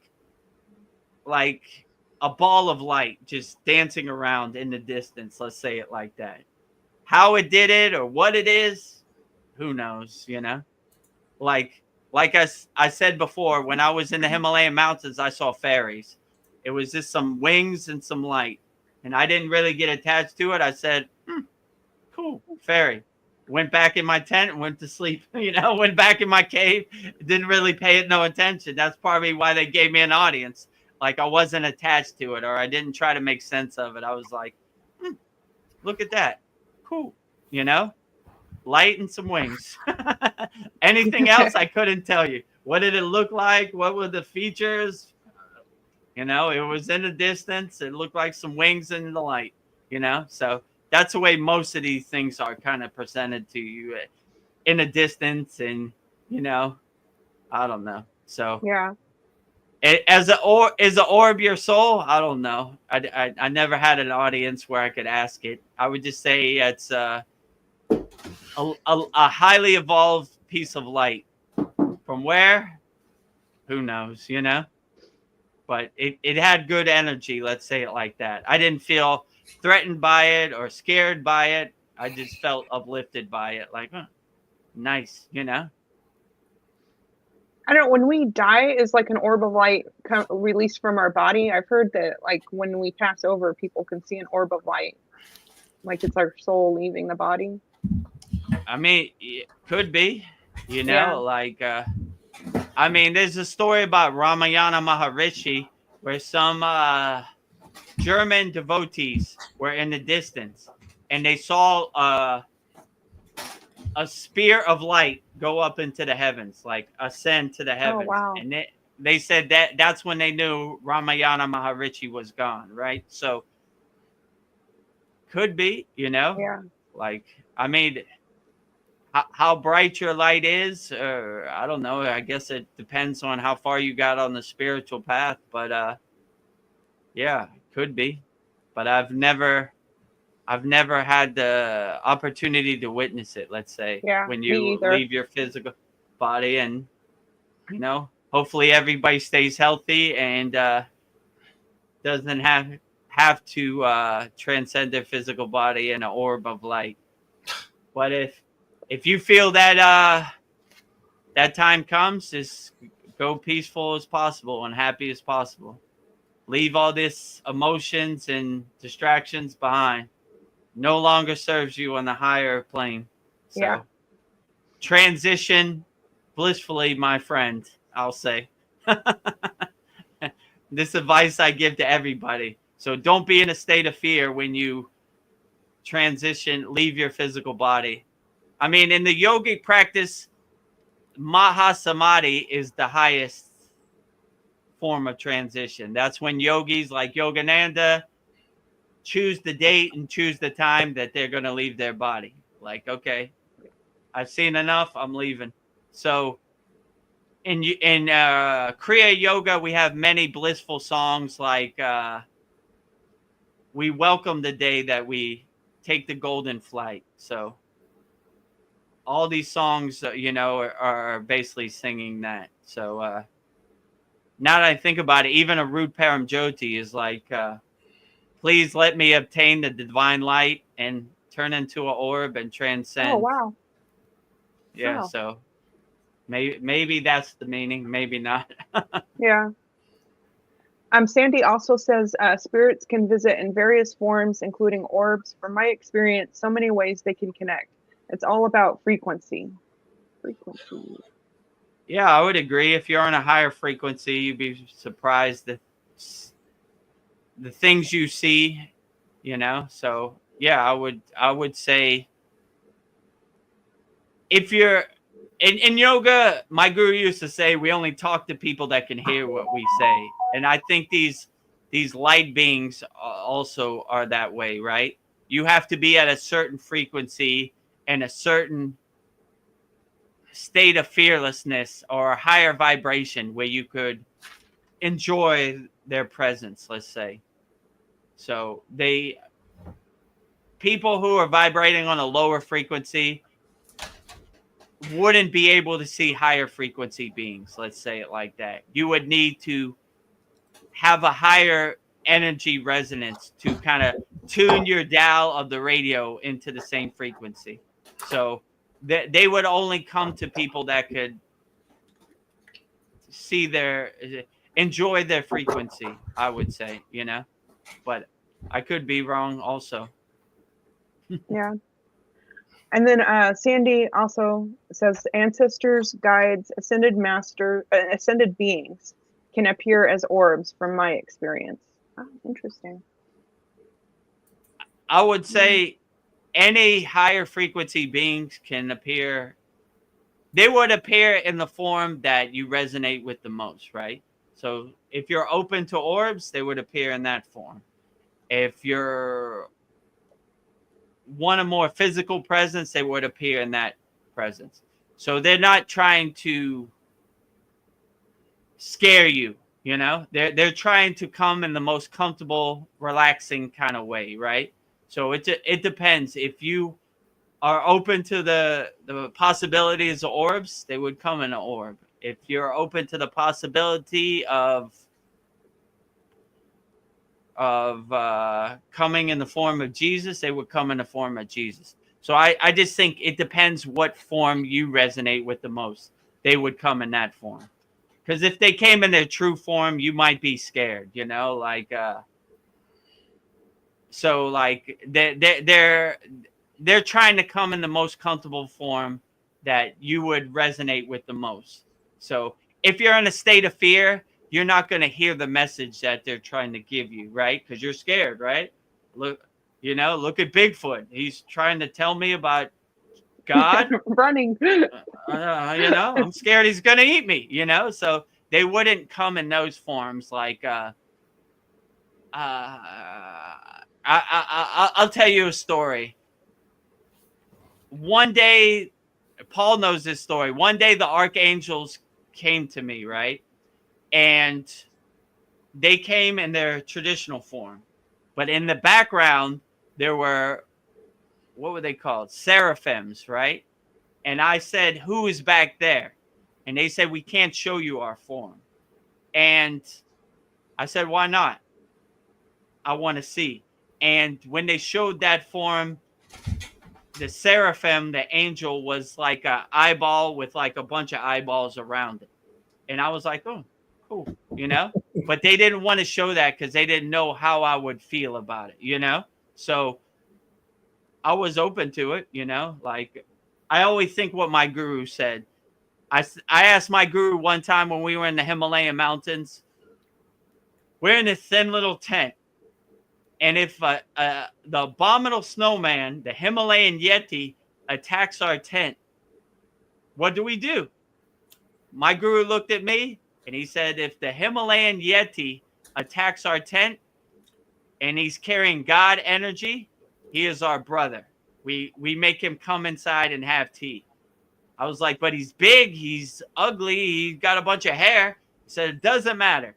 As long as he has God energy, he is our brother. So I look at it that way. Like, if you're attached to the form, they'll come in a form that you can more relate to. Let's say it like that. But if you see God in everything and everywhere, no matter what the form, then maybe they'll show you their true form. And then what was that question Brendan had? About the. He said, I heard about the abominable snowman. I remember a book. Yeah, they call it the Himalayan Yeti, the abominable snowman, you know, or Bigfoot or whatever. It depends which area you're in. But I've never had an audience with the Himalayan Yeti, but like I said, if he's carrying God energy, he is our brother, and we'll have some tea. I sent Veronica a video that AI made with the Himalayan Yeti having tea in his igloo, his snow cap. So I like that video. Yeah, I imagine myself like, oh, look who's here, the Himalayan Yeti. I've heard stories about you. You know, come on in. You like tea? Tell us some stories. We like to hear stories. You know, but these, in my perception, these are, how can I put this? These are interdimensional beings, right? They could go through portals and, you know, so I don't know. We'll see. Yeah, the abominable snowman. Well, I thought you were like cross-referencing two different types of beings, because there was this abominable snowman that it was on a book, and it was like, this is a real thing, like like an actual snowman that was like, in the being that no one ever see, that rarely been seen. Yeah. Yeah, and in the Himalayan mountains, they have what's called a yeti, which is basically the same thing. The abominable snowman, the Himalayan yeti, like so there have been yogis who have seen them or communicated with them, but I wasn't one of those guys, So it would probably take a lot of fearlessness to get over that conditioning that I might die today, and this guy might eat me. But so hopefully they are well-meaning yetis, and they carry good divine energy. And I guess if I ever meet a Himalayan yeti, I would be well prepared. I would have the right mindset to not stay in a state of fearlessness. Yeah, we have the skunk ape in Florida. The skunk ape. Yeah. But touching on some current affairs on Donald Trump's social media site called Truth Social, he's dropped some like pretty provocative statements. One in which he implied that Obama was a traitor and should we have military tribunals. And then the most shocking one yet was he kind of implied that Biden was a clone. So in my opinion, by him saying these things, and of course the mainstream media is not touching it, I've not heard anything about it, through mainstream, but you can go right to his site and see what he's saying. But I think he's like letting little things out to kind of brace us for what's coming, because I mean, it's crazy. There's so much has been hidden from us. Can't tell truth from fiction. There's AI, computer generated. You got like ultra realistic masks, people could be wearing, or there could be clones. Who knows? But I think he's like doing that to just kind of like, for the few people that see it,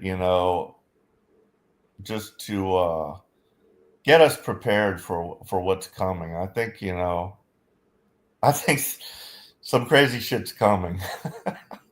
So to speak. Yeah, like I said before, I look at it like the cartoon, the Peanuts.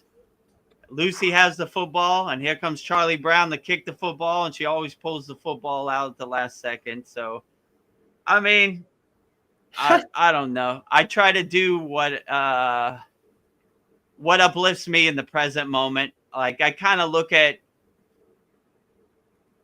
the mainstream media, the political atmosphere as like a movie on the screen. Like, oh boy, here we go. What are they gonna do today? Oh, here he goes. Tom Cruise is gonna jump out that airplane in the new Mission Impossible. Here he comes. So, like, I'll say it like this: liars tell lies, right?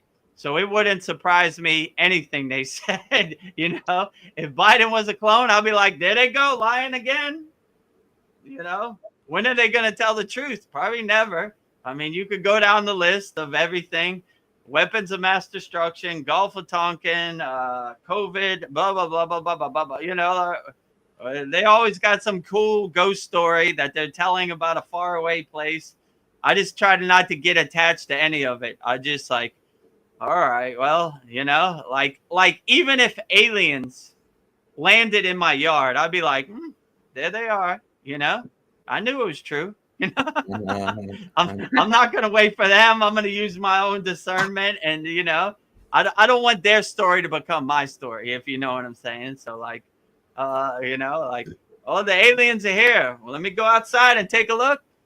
Looks pretty clear to me. I guess they're not here, you know? So that's kind of how I live my life, and I focus my energy on it, you know? So I don't know, you know, like, would it surprise me if Obama's a traitor? Not really. Not really. They throw all their people under the bus, you know? They threw Joe Biden under the bus too, right? They threw Kamala Harris under the bus. Those are their own people.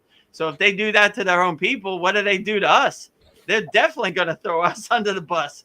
They're going to throw us under the bus, back up, and run over us 5 times, you know? So if they treat their own people who are in their own camp like that, how do they look at us? So that's kind of the way I look at it, you know? Yeah, Obama. Would it surprise me if Biden's a clone? No.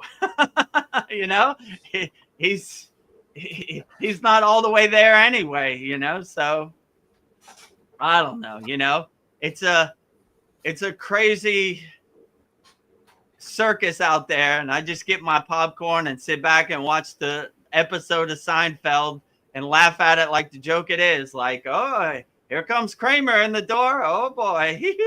Woo, this is a good one. This season of America sure is funny, right? Obama's a clone. Who knew? You know, Joe Biden's a clone. Obama's a traitor.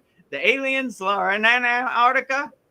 Crazy times. This is the craziest episode of America I've ever seen. You know, this series is crazy. Well, when I see stuff like that, like, it gets me excited. I'm looking forward to it. I want disclosure. I want to know what's really going on. I want the government to just say, yes, we've been in touch with aliens. Yes, there's all these different races. Yes, there were advanced civilizations living here on Earth. And yes, your true history is this. And, I want all that. I can't wait, like I'm ready for the 10 days of darkness, mass arrests, and the release of all the technology that's being withheld from us, and for everything to just like, I'm tired of it. I'm done with the show. I don't want to see the show anymore. I want to see what's really out there, Yeah, I understand. I'm done with the show too. Like I said in past sad songs, like, well, why do they gotta wait? Why do they have to be the gatekeepers who decide what we see? Tell me, I want to see. Oh, you're too stupid you're going to jump out of a window if you know aliens are real. Maybe I'm not. Let me decide what I'm going to do, right? You think I'm so stupid that I can't even use my own discernment? Like, oh, aliens are here. I might as well leave. Goodbye, cruel world. Maybe I want to see what happens with the aliens. Maybe they're nice aliens. So how can I put this gently? Waiting for the liars to tell the truth, you might be waiting a long time. You know what I'm saying? So just, I would just use your own discernment. If you feel the aliens are true, then they are true. And don't wait for anybody to tell you they're true, because these are habitual liars. It's almost like waiting for the devil to tell you the truth. He's always going to tell you a fake story or a lie. So I don't know, but I look at it like Lucy with the football and the peanuts. When are you going to tell me? I know disclosure's coming tomorrow. We got them JFK files coming. Here comes Charlie Brown to kick the football. Whoop! Oh, he fell and hit his head again for the millionth time. Today is the day. Here comes the football again. Whoop! Nope, not today. Again, whoop! So it gets to the point where you don't even want to kick the football again. Like, yeah, sure. Oh, you got the alien papers coming today. Oh, all right. I already know there are some sort of enlightened beings out there. So I don't want to play your football game anymore. I'm tired of hitting my head on the ground. I had a question about and this is a good one. So let's just say you do a Kriya twice in one day. Mm. Does it stay with you forever?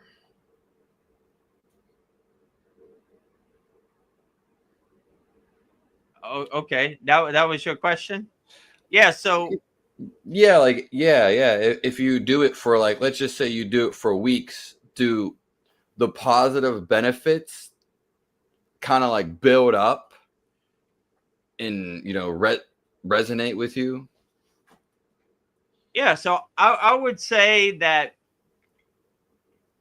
depending how much you do a Kriya, it's not a one size fits all. It's basically some people need to do the Kriya because they need it more to enhance them. Some people can do it a couple times and it kind of becomes second nature to them. Like even in my case, like in our school, there's certain Kriyas I haven't done in a while that I revisit, and I've done it so much that it's easy for me to revisit. Like I don't have to warm up to it. Like, oh yeah, I remember I used to put my hand here. I used to do it like this, or I used to have this visualization, or I used to breathe this way. So it depends on the individual. Like there's no right or wrong way to say it. I would just say that the more you do anything like mantra japa or kriyas, the more it becomes second nature.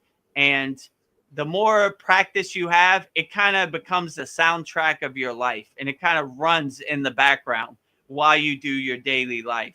So in my case, I've said the mantra Om Kriya Babaji Namo Om so many times that it's almost like a 24-hour a day loop in my life. It's almost like the background soundtrack to my life. So it's kind of the same with the Kriya. If you do a Kriya so much, it just becomes you always kind of have the benefits there.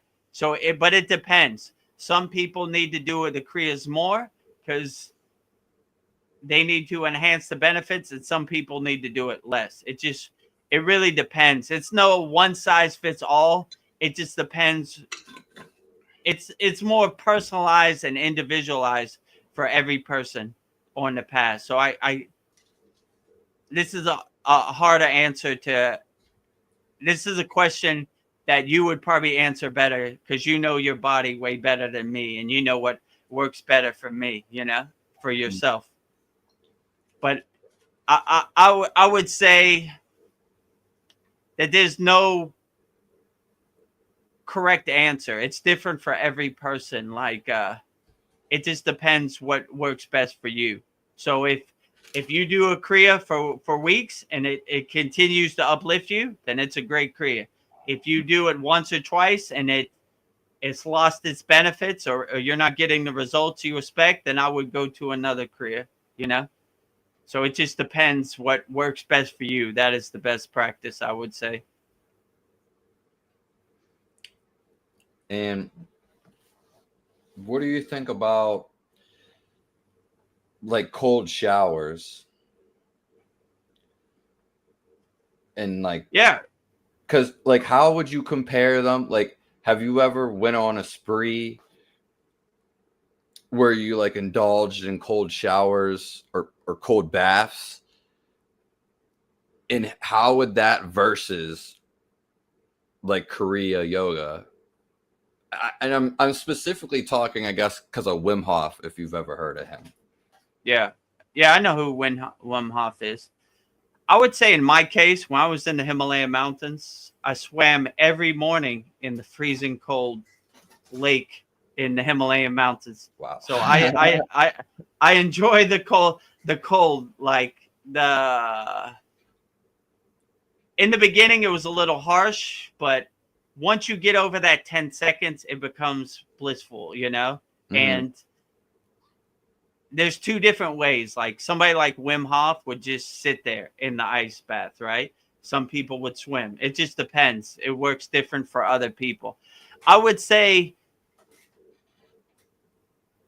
the cold shock proteins you get from being in the cold water are more of a physical thing.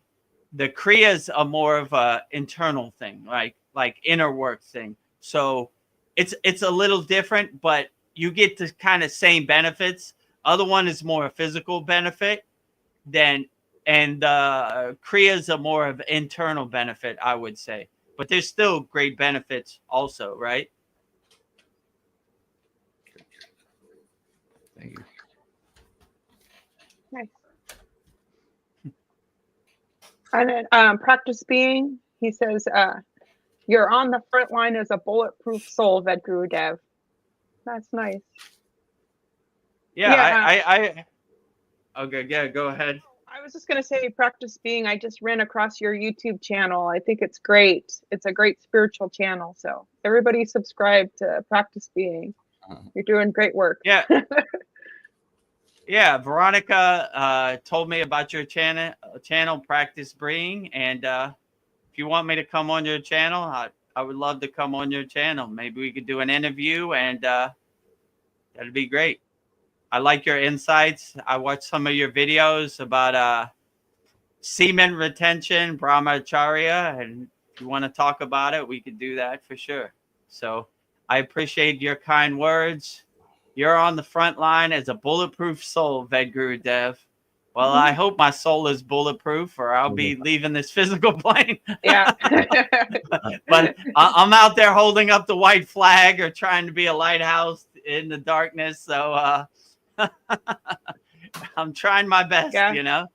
Is it perfect? No, not really, but I'm trying my best. So, yeah, practice being. I also saw you're a member of our free Kriya Yoga school. So that's great. So, yeah, reach out to me and maybe we could collaborate on something. And we're trying to we're at 715 subscribers on my YouTube channel. So we want to be like you, Practice Being, and be over 1,000 so we could get monetized, you know. So send some of your subscribers my way. That would be greatly appreciated, you know. We'll send some your way. Yeah, we'll send some your way, or we could collaborate on both channels or do something. So and if you're not subscribed to my channel at Vedagurudev is my channel. I'm trying to get some more subscribers to get over 1,000, and we have a free Kriya Yoga school and a paid Kriya Yoga school. So or if you need a call, like a good success story, last week Brendan was on the Satsang, and now he's a member in our Kriya Yoga school. So it's possible, you know. He saw the benefits.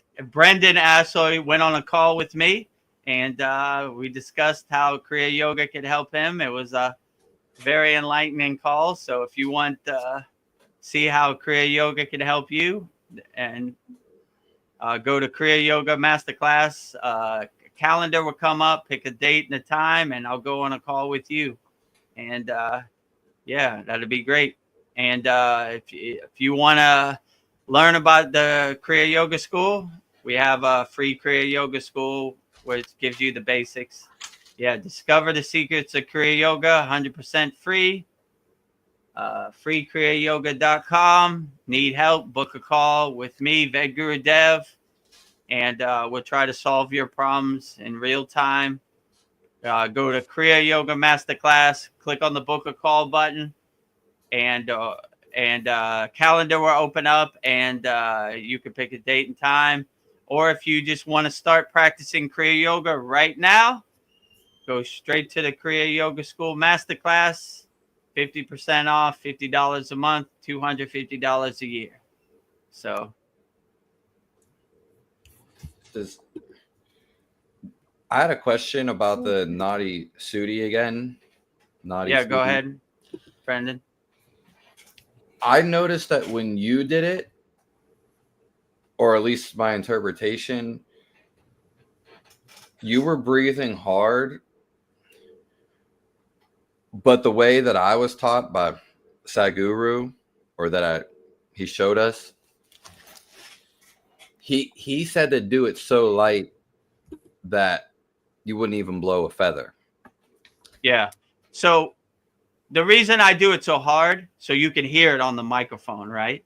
Because if I did it light like a feather, like they said, you wouldn't be able to hear it. But yeah, there's two schools of thought. Like some people do it super hard because they're trying to cleanse their breathing, right? They're trying to get out all the junk, like my guru also used to put like Vicks under his nose, and he used to do it like when he went to New Delhi, because the pollution is so bad in New Delhi that they're always trying to cleanse their pranayama, right? Like most yogis hate to go to New Delhi because the pollution, the noise, everything is overwhelming. So they have these techniques to really clear themselves out.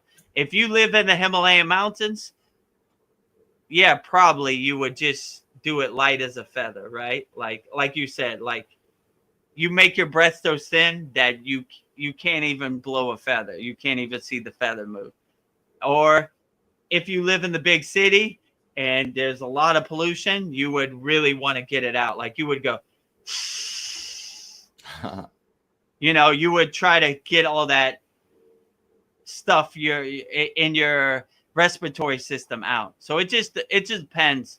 Like I would say, if you're in nature and there's not pollution and there's a lot of prana, then that's a good way to do it. If you live in downtown Pittsburgh, Pennsylvania, you would probably have to go a little extra, that's just my opinion, like it depends. So it depends on your atmosphere and where you work. But there is no right or wrong way to do it anyway, like if doing it light as a feather uplifts you, then that is the right way. If doing it harder uplifts you, then that is the right way. So I would say there's no right or wrong way to do. I would use your own discernment and see what works best for you and uplifts you, makes you feel the best. That is the best way, I would definitely say. I've never done it harder.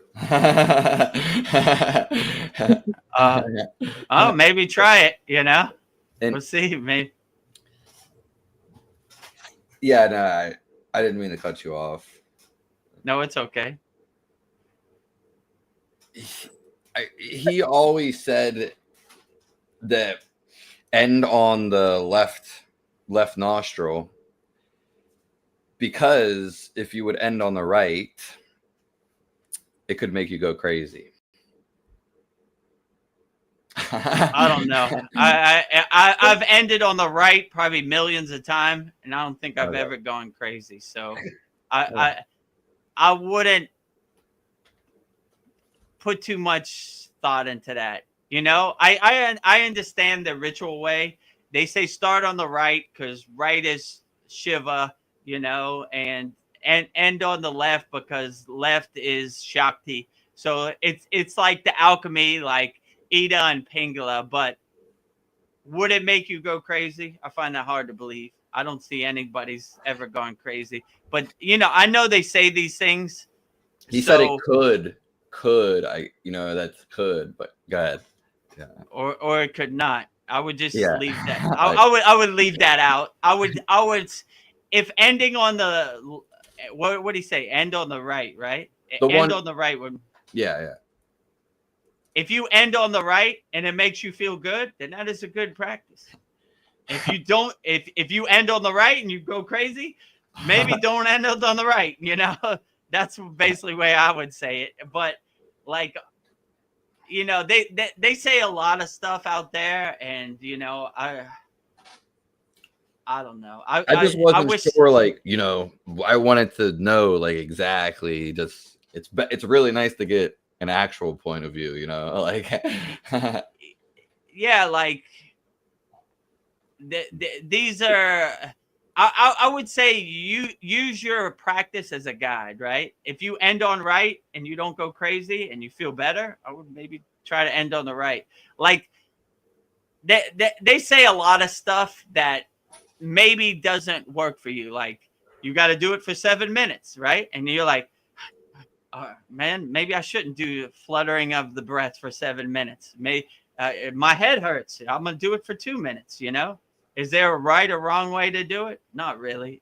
Just do whichever way works best for you. So anybody who's telling you go crazy if you land on the wrong nostril, that sounds pretty far-fetched to me. Like, whatever nostril you land on, I don't think that's gonna make you go crazy. And if you land on a nostril and it makes you go crazy, then you probably need to do it more inner work. It's probably not a nostril thing anyway. So I would take all this with a grain of salt. Like, oh, okay. Like, let me see. But I would just say, just do what works for you. Like I was saying before, like, you could hold your fingers like this, or you could hold your fingers like this. I mean, whichever way works best for you, that is the best way. I mean, it's not as important. The more exhaling and inhaling is more important on each side than which finger is which. That's when you kind of get lost in the technique, like trying to make sense. I would just do whichever way works best for you. If your thumb and your index finger are better for you, why not? Same thing. You're basically doing the same technique. So, and the thing I like about our school, we kind of leave all this ghost stories out of the practice, if you know what I'm saying. Like, you're gonna go crazy if you land on the left nostril. What? I mean, it was something very. I remember him specifically saying that. I'm pretty sure, at least outside of that. But I imagine he said that in the class too. So. I mean, I would question that. Like, I mean, basically, to me personally, I would be like, why does that even need to be said? Like, I thought it messed with the energies and messed like something very important. That's that. I mean, maybe that's the way I don't know why he said it. You know what I mean? Yeah, that's what I'm trying. Why would you even say that? Like, what's the point? Yeah. Like, if you're alternating the breath back and forth with Nadi Sudi, then you're doing the technique. Like, and like I said, it doesn't matter the finger or it doesn't matter the side. It matters the more transition of the breath, right? Like, the more smoothness, the more momentum of the breath back and forth, alternating the breath, right? Yeah. Like, I mean, I don't even know. Like you said, why would he say that? Has he ever seen anybody go crazy from that? I've never seen anybody go crazy.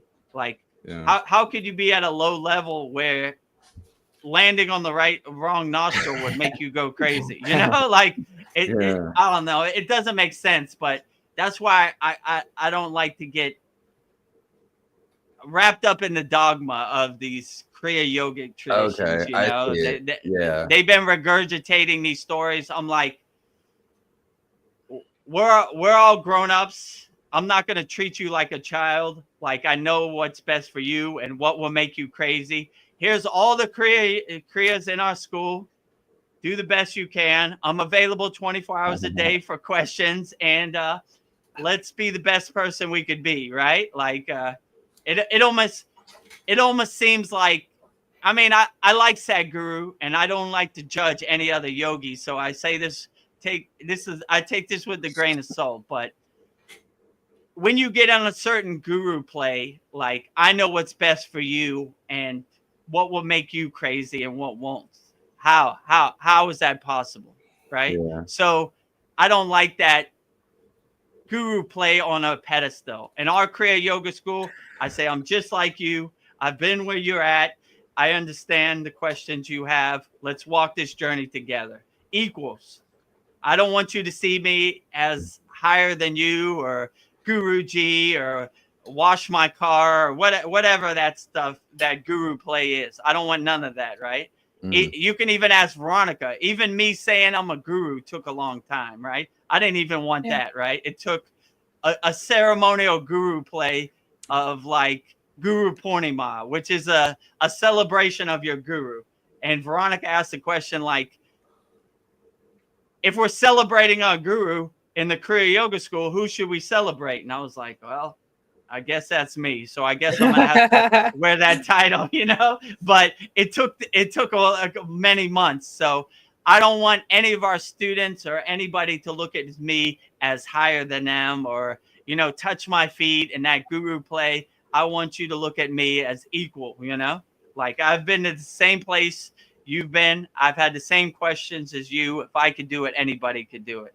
So when he says like, if you land on the wrong nostril, you'll go crazy. That seems like an uncomfortable guru play to me, you know?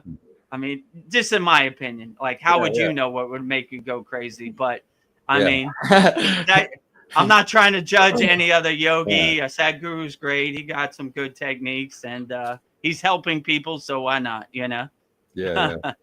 But just I would take any of these things like with a grain of salt. Like Donnie said in one of the other sad songs that a priest said that if you open your third eye, you're going to let demons in your body. I'm like, whoo, it's getting thick in here, you know? So like I've opened my third eye 1,000,000 times. How many demons have possessed me? 0, you know? So like, I don't know, you know, you got to take all this with all this kind of dogma and all these kind of rules and regulations with a grain of salt. Like I said, they say 7 minutes. If you get the benefits in 2 minutes, why not? You know, 2 minutes. There it is. Or if you do fluttering of your breath or Kalapati breath and you start to get lightheaded in 3 minutes, stop. You know, don't try to go to 7 minutes. You know, I don't want no one to faint or no one to, you know, get dizzy, you know. One of our students one time said, how long should I sit in the lotus position? And I said, if you can't walk, you've sat in the lotus position too long, you know. So that's kind of how I look at all these techniques. Like if you start to feel pain and it starts to be uncomfortable, it's too long, you know, whether it's 30 seconds or it's 1 minute, you know. So I would always try to make your sadhana, your practice, as relaxed and comfortable as possible and breathe into everything you do. And that would be my best advice. But yeah, there's a lot of cool ghost stories out there. I bet. Let me relax my feet 1 second. Anybody has any questions, put it in the YouTube chat. We'll answer it live. My earbuds died a little bit ago, so I think this was Rock Bottom asks, but you know everything that's going on. I think that was when Paul was talking about how we've been lied to. And then Rock Bottom asks, what about the technology of the human spirit? That's a difficult one to ask. Is there technology of the human spirit? What would be the technology of the human spirit? Like, that's a good question. That's pretty advanced. What about the technology of the human spirit? Yeah. I mean, Rock Bottom, maybe elaborate on that. I'm not sure how to really answer that one. What is the technology of the human spirit? I would say like that anything that we can do with like regular technology, we could probably just do with our own minds, like telepathy or something like that, maybe. Yeah, I would agree.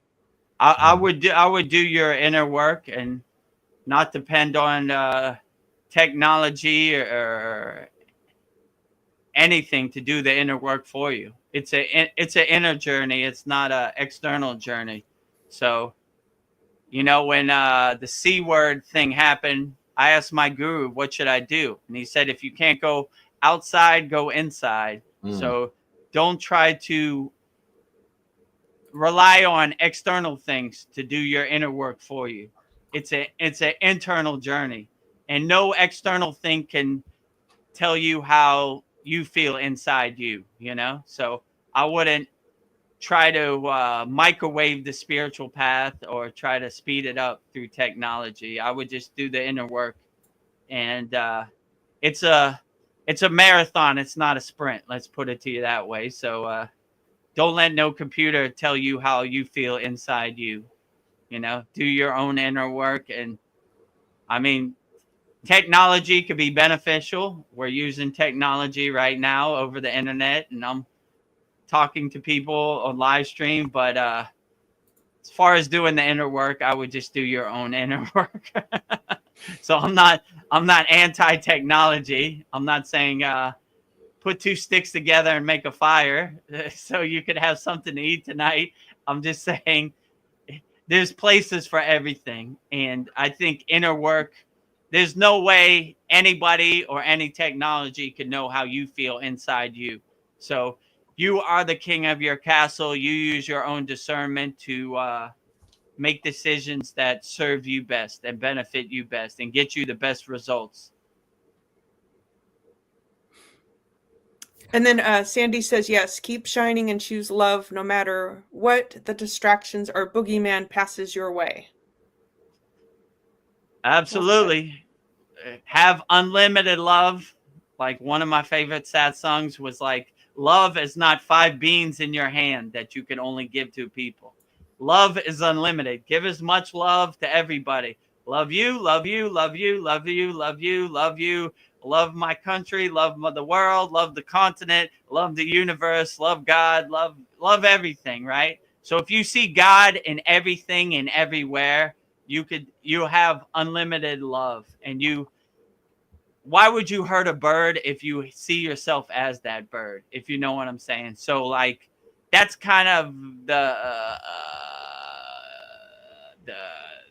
mindset of why they kind of don't eat meat in India. They see the animal as them, you know. They see the cow as sacred. So why if you see yourself as a mirror in that being, then why would you harm it?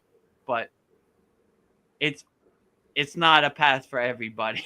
You know, if you enjoy meat and you get protein from meat, why not? You know, I don't want to be a food Nazi, you know. What works for me might not work for you, so on and so forth. So whatever gives you the most nourishment, that's the food you should eat. And I'll let you make choices for yourself. Gurudev, I wanted to ask you how, just real quick. Yeah. How do I like book a call with you?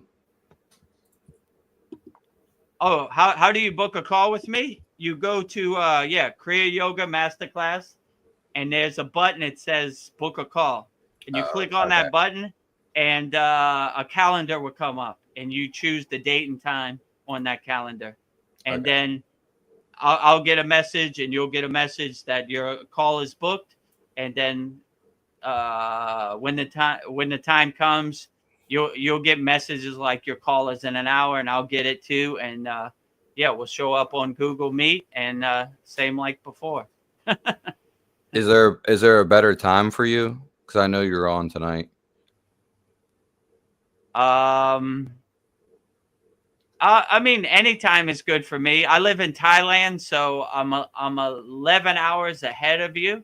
So right now it's night for you. Right now it's day for me. But I mean, any time is good. Like I try to be available for all of our members 24 hours a day. So if you're going through something and you need help at 3 a.m., let's do it. Right? Why wait? You know? Paul was saying on our class that I didn't. He sent me a text message on my Google Voice number, and I didn't see it. Right. So, but Paul said by the time he did want to contact me, he realized he didn't need to contact me. So I'm gonna try to make it a point to get closer. So send me a message on School DM or by email, and we'll try to fix all those problems. You know, because our school, I want to help all of our members in real time. You know, and this is one of the benefits from joining our school. Like if you're going through something, one of our members in our school was going through something yesterday, and I was like, So let's was get I. on a call. Let's get on a call right now. Let's not wait. Let's not prolong it. No need to suffer anymore. Let's fix this right now. So yeah. Whatever time works best for you, that's a good time, you know. So the most important thing is let's overcome whatever you're going through right now. Right now, you know. Let's not wait. My guru told me, he said one time, this is funny. He said, Vedagurudev, what's the best time to plant a tree? I go, I don't know. Tomorrow? And he goes, the best time to plant a tree is 10 years ago. The second best time to plant a tree is today. So I always have that mindset, like, let's not wait. Let's not prolong it. The more you wait, the more the monkey mind starts getting crazy and giving you doubts. Let's fix it right now. So as a benefit to all of our Kriya Yoga School Masterclass members, I offer a call 24 hours a day. So if you want that, then join our paid Kriya Yoga School. Or if you want to book a call with me, we could talk about it. And that's Brendan is living proof. Last week he was on the Satsang. This week he's a member of our Kriya Yoga School Masterclass. So there's a live testimonial on the screen right now. All right, and all of our members are members of our Kriya Yoga School on the screen right now. So, yeah, Paul, if you're going through something, the same way I told Brandon, go to Kriya Yoga Masterclass, click on the book a call button, choose a time and a date that works best for you, and we'll schedule a call and I'll go on it. So it's available to all of our Kriya Yoga School members, and don't be shy.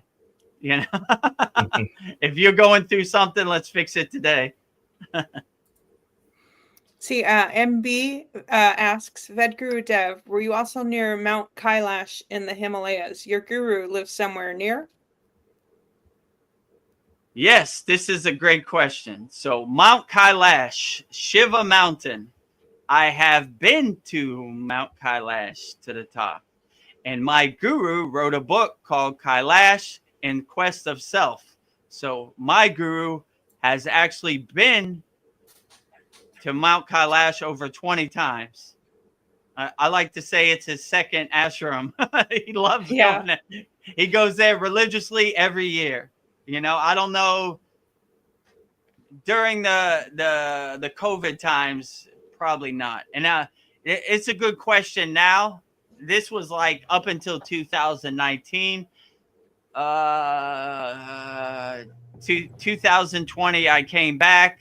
So I heard that you can't go to Kailash no more because it's in China territory, which is a shame. The most highest mountain, the abode of Shiva, is now controlled by Chinese. And I heard that they don't let you go there no more. If I'm wrong, please correct me. But I heard like Satguru used to go there once a year also, and they weren't able to go.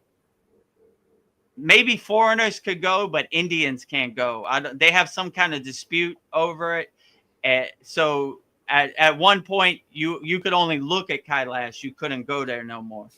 But to answer your question, yeah, my guru's ashram is in Dawada Hut, which is 10 kilometers away from Babaji's cave. You know, the same cave Lahiri Messiah saw the Golden Palace.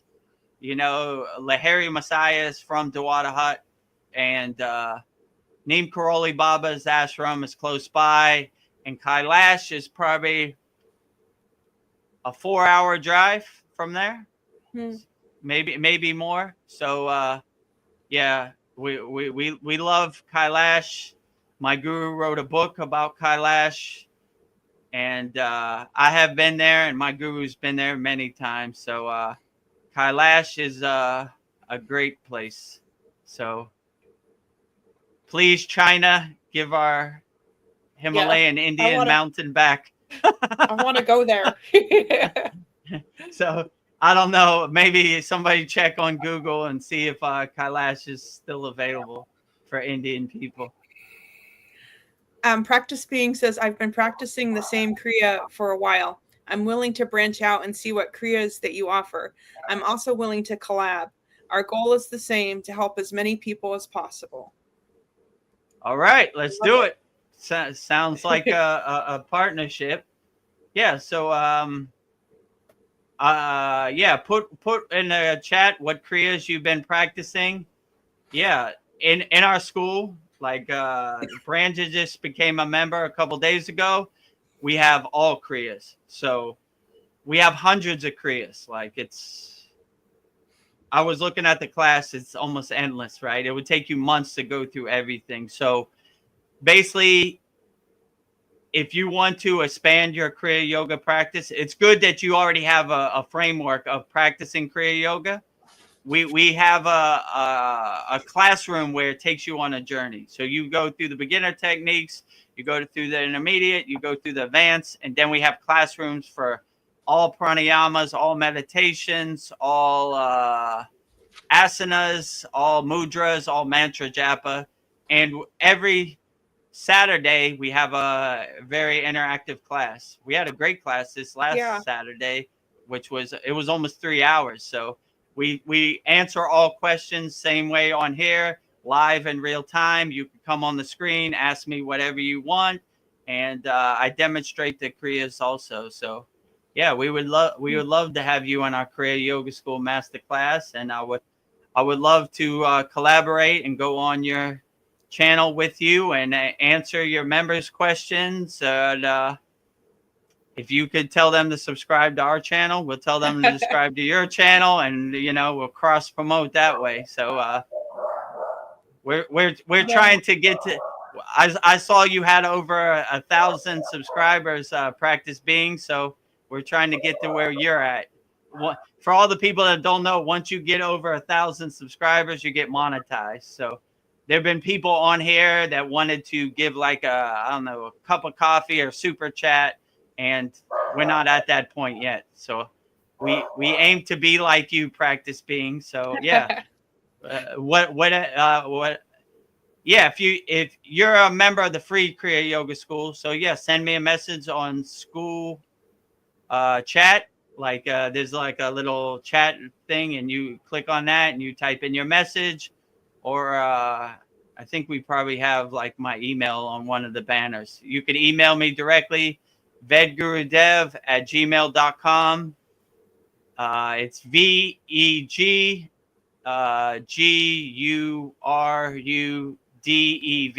So there's no A in Vedagurudev. Yeah, there it is. So there's some other Vedagurudev who took my Gmail email. Yeah. So whatever Vedagurudev is out there, God bless you, So Vedagurudev minus the A. So you can email me directly, or however you want to do it. And yeah, let's help people. That's my ultimate goal out here. I'm not getting rich off the Kriya Yoga School. So I'm more doing this to help people and solve people's problems, and have a interactive community where people can uplift each other. So yeah, let's do it. Let's do it. I've got a question about destiny. I think we've talked about it before a little bit, but like out of curiosity, does it matter if I wear my seatbelt, if I wear a motorcycle helmet? Like, I don't really like to, well, I don't have a motorcycle anymore, but I didn't like to wear it when I did have one. I would only wear it like on the highway to keep bugs and stuff out of my eyes. But like, does it matter? Like, does it matter? Am I tempting fate by not wearing it, or is what's going to happen to me going to happen regardless at a certain point in time? What would you say about that? So does destiny matter? I would say that my guru would say,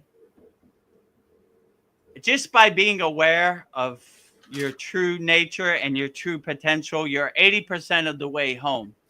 But I wouldn't test destiny. So even though you're an enlightened being and your soul can transcend and not die, your energy moves on. He was like, I wouldn't go swim with the alligators or the sharks, because you want to make as much progress as you can by being aware in this physical incarnation. So the Siddhas, the highly enlightened yogis that they were always developing these kriyas, these techniques to extend their life as long as they could. So they always wanted the alchemy to be pure and perfect, so they could make as much spiritual progress as possible. Because they would say, if you reincarnate, you're going to pick up where you left off in the next reincarnation. So you want to make as much progress as you can before you get the memory wipe. And who knows how many years it's going to take you to get back on the path. Me, it took me over 40 years. So I don't want to go through that again. I want to do as much as I can in this life and make as much progress as I can. And hopefully I pick up where I'm left off, or if I'm really lucky, I ascend just to the higher astral plane, So I would say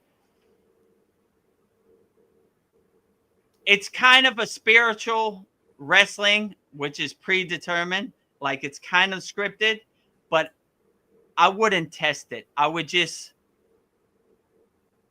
wear your seatbelt so you could go as far as you can go in this incarnation and see how much progress you make. So like I said, I wouldn't, even though you're an enlightened being and your soul and your energy will transition, I wouldn't try to I would try to use this life as a gift and an opportunity to make as much spiritual progress as you can, because you don't want to cut it short. Maybe you get the memory wipe and you don't remember that you were a yogi and over and over and over. So I would try to make as much spiritual progress and help as many people as you can in this lifetime and see what happens. So it's kind of predetermined. Like I said, spiritual wrestling, but I don't know. I would try to make as much progress as you can. I wouldn't try to cut it short. That's why, but I wouldn't attach too much to this life either, right? Now that you're aware, you're pretty much 80% of the way home. And most of these yogis, they look at their physical body as like changing clothes. Like they're always saying, neti, neti, not this, meaning their body. I am not this body. I am not this mind, which is basically saying this physical meat suit, this is basically a car driving my soul around. I don't identify with the car. I identify with my soul. So my true inner nature. So they kind of look at their own body as like a junk car or like a physical meat suit, space suit, carrying their soul around. So they know the higher truth that their soul will transcend. Energy never dissipates or dies. It kind of moves on. You'll get a new car, you'll get a new body, whatever, but don't try to shorten the process, right? Yeah. Don't swim with sharks. Don't jump out of airplanes unless you like that kind of thing. Don't drive your car into a wall, this type of stuff. Try to make as much spiritual progress, help as many people as you can in this physical incarnation, I would say. Not saying that I have a death wish, but I'm just saying that, like, I feel like nothing is going to happen to me until the time is right. So it really didn't matter whether I wore the helmet or not, because I just don't think I'm going to die until it's time for me to die. That's what I'm kind of saying. But yeah, pretty much. I would say so. Like, I like to joke with Babaji sometimes, like, even if I wanted to die, I got too much work to do on this physical plane that Babaji wouldn't let me die, So that that's kind of the way I look at it too. Like when the time is right, you know, in yoga they say, I asked my guru about death. He said when it's the right day, when it's the right time, and it's the right year, then you will transcend. So that's kind of how they look at it. They're not thinking about it too much. It'll happen when it happens, you know? So I would just enjoy the process. Wake up with a smile on your face. Try to be as happy as you can. Enjoy nature. Enjoy the finer things in life. And be an enjoyer like Boganantar. Enjoy yourself. Be happy. I am going to get out of here. Okay. Well, thank you for joining us, Brendan. Yeah, thank you. Yeah. If you want to book a call with me anytime, you know, I'd love to see your beautiful smiling face again on a call. And we had a good, profound conversation last time. Let's do it again.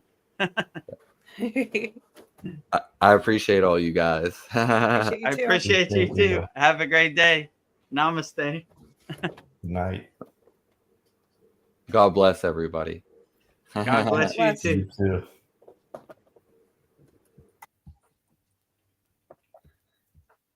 Well, Okay. we have a comment from Sandy. Maybe I'm gonna stretch out my feet. Yeah, Maybe stretch out. now that he left and we're not blocking him, we can put that up again. Okay, see how it looks. Yeah. See, the Yeah. comment goes over it. All right, cool. All right. All right, One it's two second. people. We can do it. 2 people, we could do it. All right. Something to fix in the future. I'll make Yeah. another one for 3 people. Small. Okay, let me go back to the comments. We see if I can read Okay. this. Yeah. Where was I? God, Sandy, you're funny. Maybe going crazy is a good thing if you're using the society as the measuring stick. Yeah, like this world is nuts. Well, I don't know. Going crazy, you know, going mad maybe is not a good thing. But yeah, in this crazy Maya delusional world, it's constant attack on your consciousness, all these psyops and all these narratives. And man, it's a total war zone. In our Kriya Yoga School, we have a mantra, which is called the Kavacham Shield Mantra, which basically protects you from the outside Maya delusional world. But even me, when I go outside to go buy some food or pick up my daughter from school, I got to put up my Kavacham Shield Mantra, because Thailand, there's motorcycles driving the wrong way, every which way, honking. It's crazy out here. So in our Kriya Yoga School, we aim to give people some tools that they could navigate and integrate into their daily life to help them overcome from going mad in this crazy Maya delusional society. But yeah, I definitely wouldn't use this society or this Maya delusion as the measuring stick of your consciousness, for sure. 0. Yeah, do not measure that. It's the opposite. It's negative. It's not positive. So, but yeah, if you wake up with a smile on your face and you stay blissful and happy and unshakable no matter what, you should be okay out here. You know, you start, your aura starts to radiate, and it starts to part the Red Sea for you, and it's easier to navigate this Maya delusional world, this society, when you have some Kriya yoga tools in your toolbox. You have some Kriyas in your pocket. It becomes more of a blissful experience than a depressing, sad kind of experience, which Veronica's been in our school since the beginning, so she can probably testify to that. I testify. Testify, Veronica. Yes. Hallelujah. Jai Babaji. Jai Babaji. Jai Babaji. You know, my mother's a Southern Baptist, so she goes to Black people's church, and I like their songs, and I like them dancing in the aisles Yeah, and that feel singing, the Holy you know, Spirit. the Holy Spirit. Yeah, that's what they say. I got the Holy Spirit. He's got it. He's got it. Yeah. So, yeah, that's what benefits Kriya Yoga brings to you. Jai Babaji, you sing Yeah. it from your heart, right? You feel it. all the glory to Babaji, and Jai means victory. So we breathe in our school Ujjayi breath, which is victory breath, like victory over your breath. Jai Babaji, victory to Babaji, victory to Mataji, victory to Sitas, victory to all enlightened beings. Jai Shiva, Jai Lakshmi, Jai Ganesha, Jai Amal, you know, Jai all. Jai. Jai, Jai, Jai. Jai, Jai. And exciting. Mariana is here. She says, hello, namaste, my beautiful people. Hello. Namaste, Mariana. Hello to you, Mariana. And all of our beautiful people out there in YouTube land. Let's see. Let me read this question. Let me see. What does it look like to get rid of Pradraha karma. Yeah. karma? What does it look like when it happens to us? What are the symptoms? We can tell by looking at another person. Yeah, I want to know. Let's see. What does it look like to get? Well, this is a good question. Like, let me see if I get this right. Agama karma, Pradraha karma, and Sanchita karma. So I think I could be mistaken. You could correct me if I'm wrong. I think Pradraha karma is present day karma. Agama karma is past karma, and Sanchita karma is future karma. I mean, I could be wrong. Please correct me if I'm wrong. So present day karma, Pradraha karma. What does present day karma look like? Pradraha karma, in yoga, they say where we have too much work burning our agama karma, our past karma, so we don't want to create any pradraha karma, any present day karma.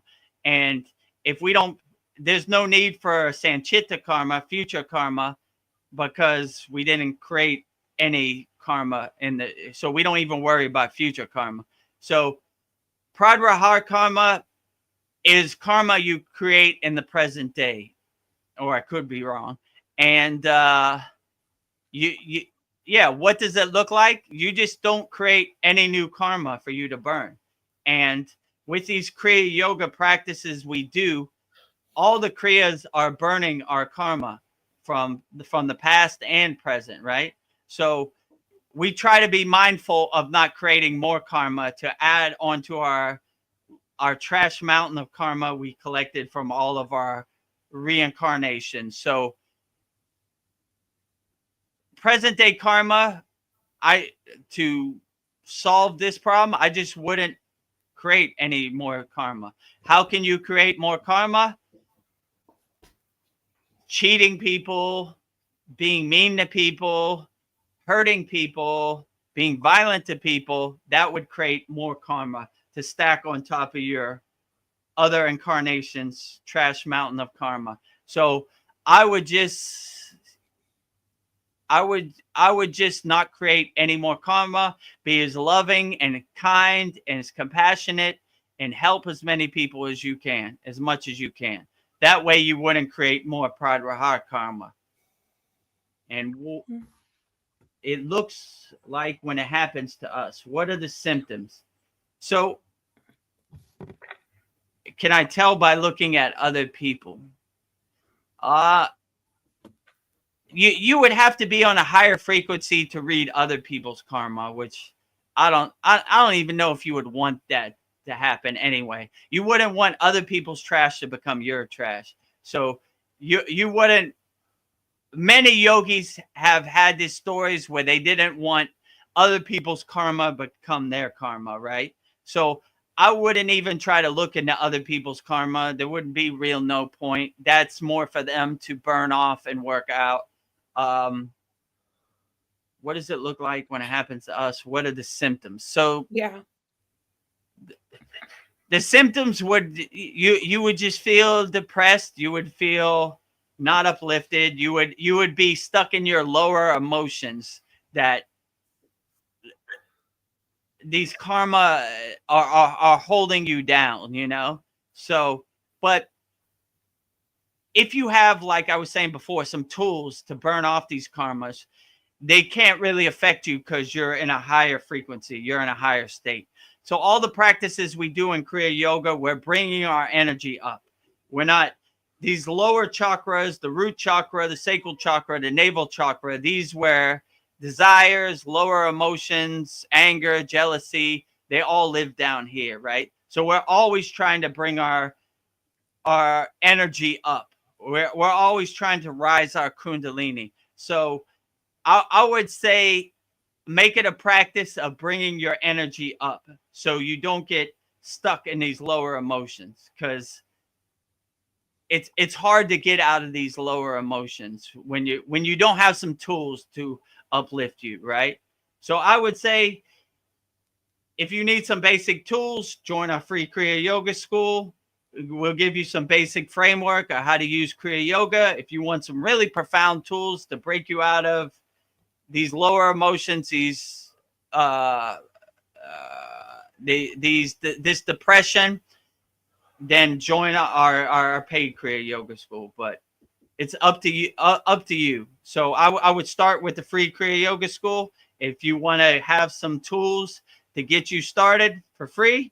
If you enjoy those tools and they give you benefits and value, and you want to come up to the paid Kriya Yoga school with us, then yeah, we could do it like that. Yeah. So yeah, and yeah, there you go. So yeah, discover the secrets of Kriya Yoga. It's 100% free, no pressure, no obligation. Go to freekriyayogashop.com, join the group. You know, you could chat with me in there, or if you need help right now today, you're going through something, you could book a call with me, kriyayogamasterclass.com. Click on the book a call button. Calendar will come up. Pick the date and time you want to talk to me, and we'll try to solve your problems together, and we'll overcome it. And if you like the value I give and you want to join the Kriya Yoga School Masterclass, it's $50 a month, $250 a year. But I'll let you decide what resonates, works best for you. But if you have no knowledge of Kriya Yoga, I would start at the free Kriya Yoga School, freekriyayogashop.com. If you need help right now, you're going through something and you need somebody to talk to, book a call with me, Kriya Yoga Masterclass. Click on the book a call button. Like I said, choose your date and time on the calendar. I'll show up and we'll work through your problems. The call is 100% free too. If you like what we're doing at the Kriya Yoga School and you enjoy our mission, then join our paid Kriya Yoga School. But up to you. As long as you get help, the most important thing besides money is helping people. So I help as many people as I can for free. And if you want to do that, that's perfectly fine. And also, please subscribe to my YouTube channel, right here, Vedagurudev. and you know, we're trying to get over 1,000 subscribers. We're at 715 now. So everybody watching this, please subscribe. 100% free. Every day I post a daily Babaji quote, which is very inspirational. And we edit these satsangs up and we get the best questions and we post them too. So you'll have a lot of value 2 times a day. A satsang question from this satsang right here, and daily Babaji quotes that will uplift you for free. All I ask is it's just you subscribe so we can get over 1,000 members. We're pretty close. So Yeah. but we're all those people on YouTube right now. Go right there, Vedagurudev, at Vedagurudev, just subscribe. 100% free, and there's good values, good inspirational videos, and yeah. So I actually forgot what the question was at this point, but I think I covered it. I think you covered it. Wait. Yeah, Yeah, if karma you, seems pretty straightforward to me. Just the simple saying, you reap what you sow. The laws of cause and effect. Do good and good will return to you. Evil and evil will return to you. And I really have no control over what I did in the past, so can't really think about that too much. yeah. Yeah, so now I remember Pradraha karma, like present day karma. So I wouldn't really dwell on it or think about it. Veronica asked me this question before. When I do my practice, I just do it because it makes me feel good. Whatever karma there is or whatever, doing my sadhana, I'm indirectly burning it off anyway. So, but it's not really a thought when I do it. I do these Kriya yoga practices because they uplift me and make me feel good. But yeah, like Paul said, you begin to see yourself as like a mirror. So if you do bad, you get bad back. If you help people, you get good back. So why would you even waste your energy on doing bad when you could use your energy to help people and uplift people? So that's kind of the way I would think. I would try to do the best you can and burn off as much karmic debt as you can. So my aim, so say what they say is true. I transcend my physical body. I go before the council of elders, and they say, they open the book on Vedagurudev, and they say, Vedagurudev, first half of your life wasn't so good, but you really picked it up when you got on the path of Kriya Yoga, and you helped this Santa Claus list of people. Look at this list, and it just keeps going on and on and on. Yeah, it keeps going on and on and on. And they said, "Come on in." So that's the way I look at it. Love as many people as you can. Help as many people as you can. Be as kind as compassion as you can. Love people unlimitedly. It's not 5 beans in your hand. It's unlimited. There's no limit on love. So you should love as many people as you can. Love trees, love birds, love people, love the sky, love the sun, love everything you can, 100%. And wake up with a smile on your face every day and say, thank you, God. I could do it again. The source is the greatest. Babaji is the greatest. Shiva is the greatest. Jesus is the greatest. Whatever God or deity you resonate with, that is the greatest deity.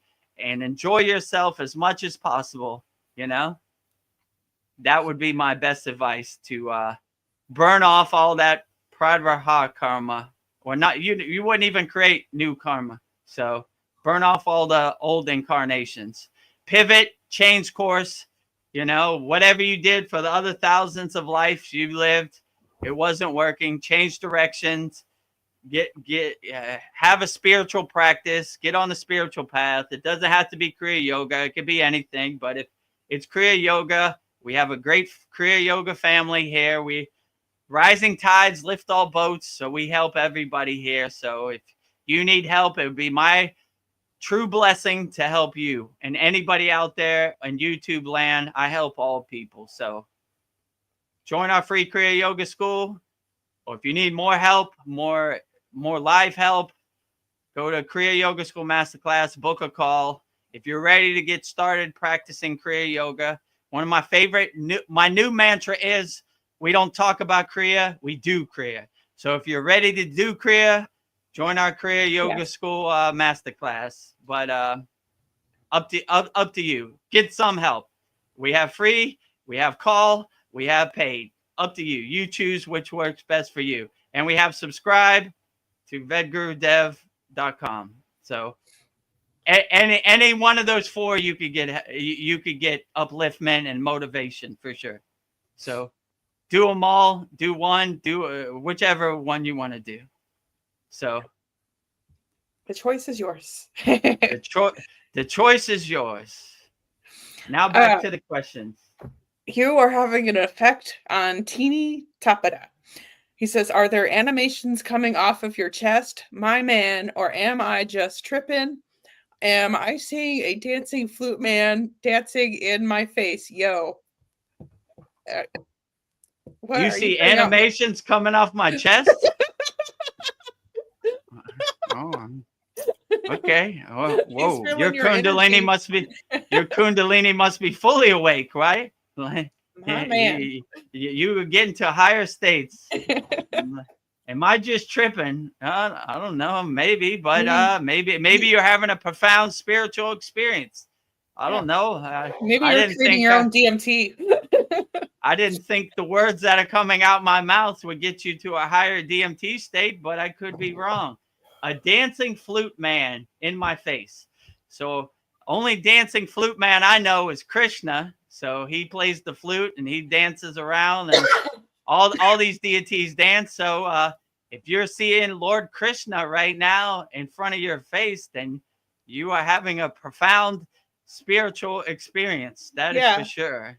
Maybe my Shakti path has raised your Kundalini to a higher state, and you're seeing Lord Krishna, the dancing flute man, dance around right in front of you.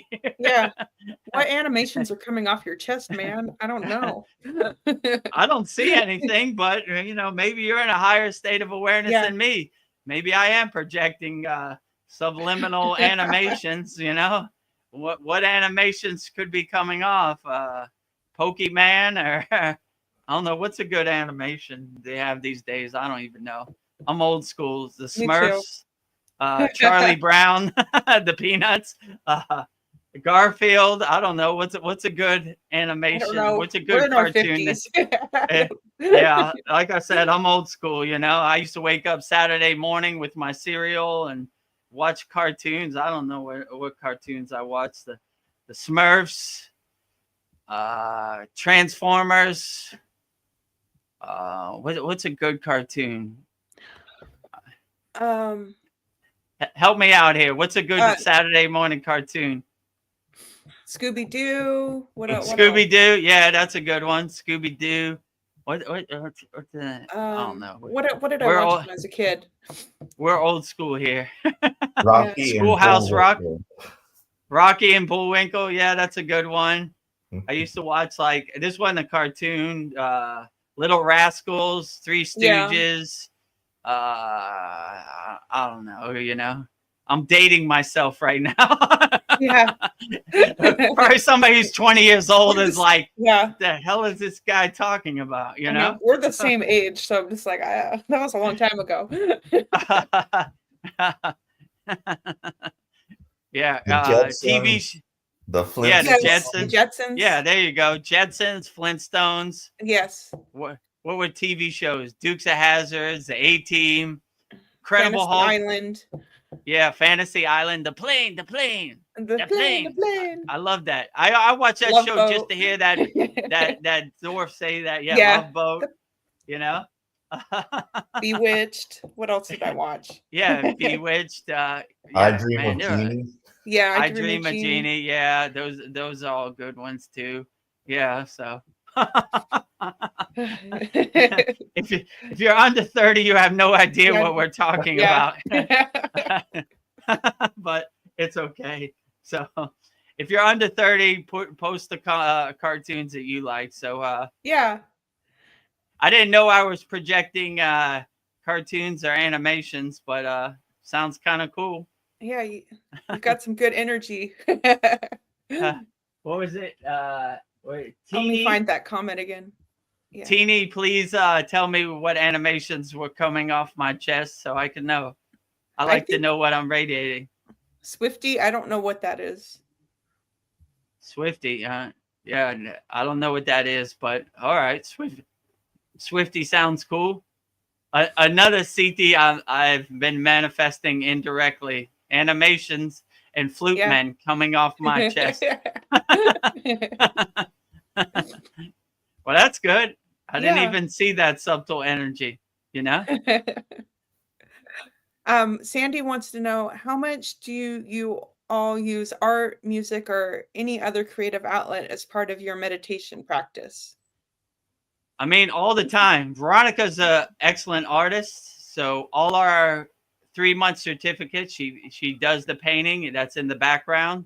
And actually this Saturday, we're giving out another certificate Veronica's going to be getting the 15-month certificate because she's been here since the beginning.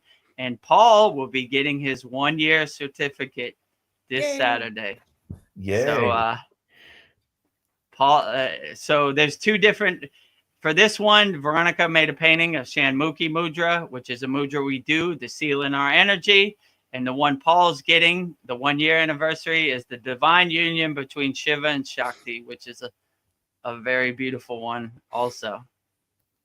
So congratulations, Veronica. You're 15-month A1 Day 1 member. And congratulations, Paul. You're a 1-year A1 Day 1 member also. Thank you. So yeah, in those certificates, we use art. This painting right here, Veronica painted. So we have a lot of art. This is a painting of me doing the holy fire where we burn all of our Kriya Yoga School members' problems. We do every full moon and every new moon.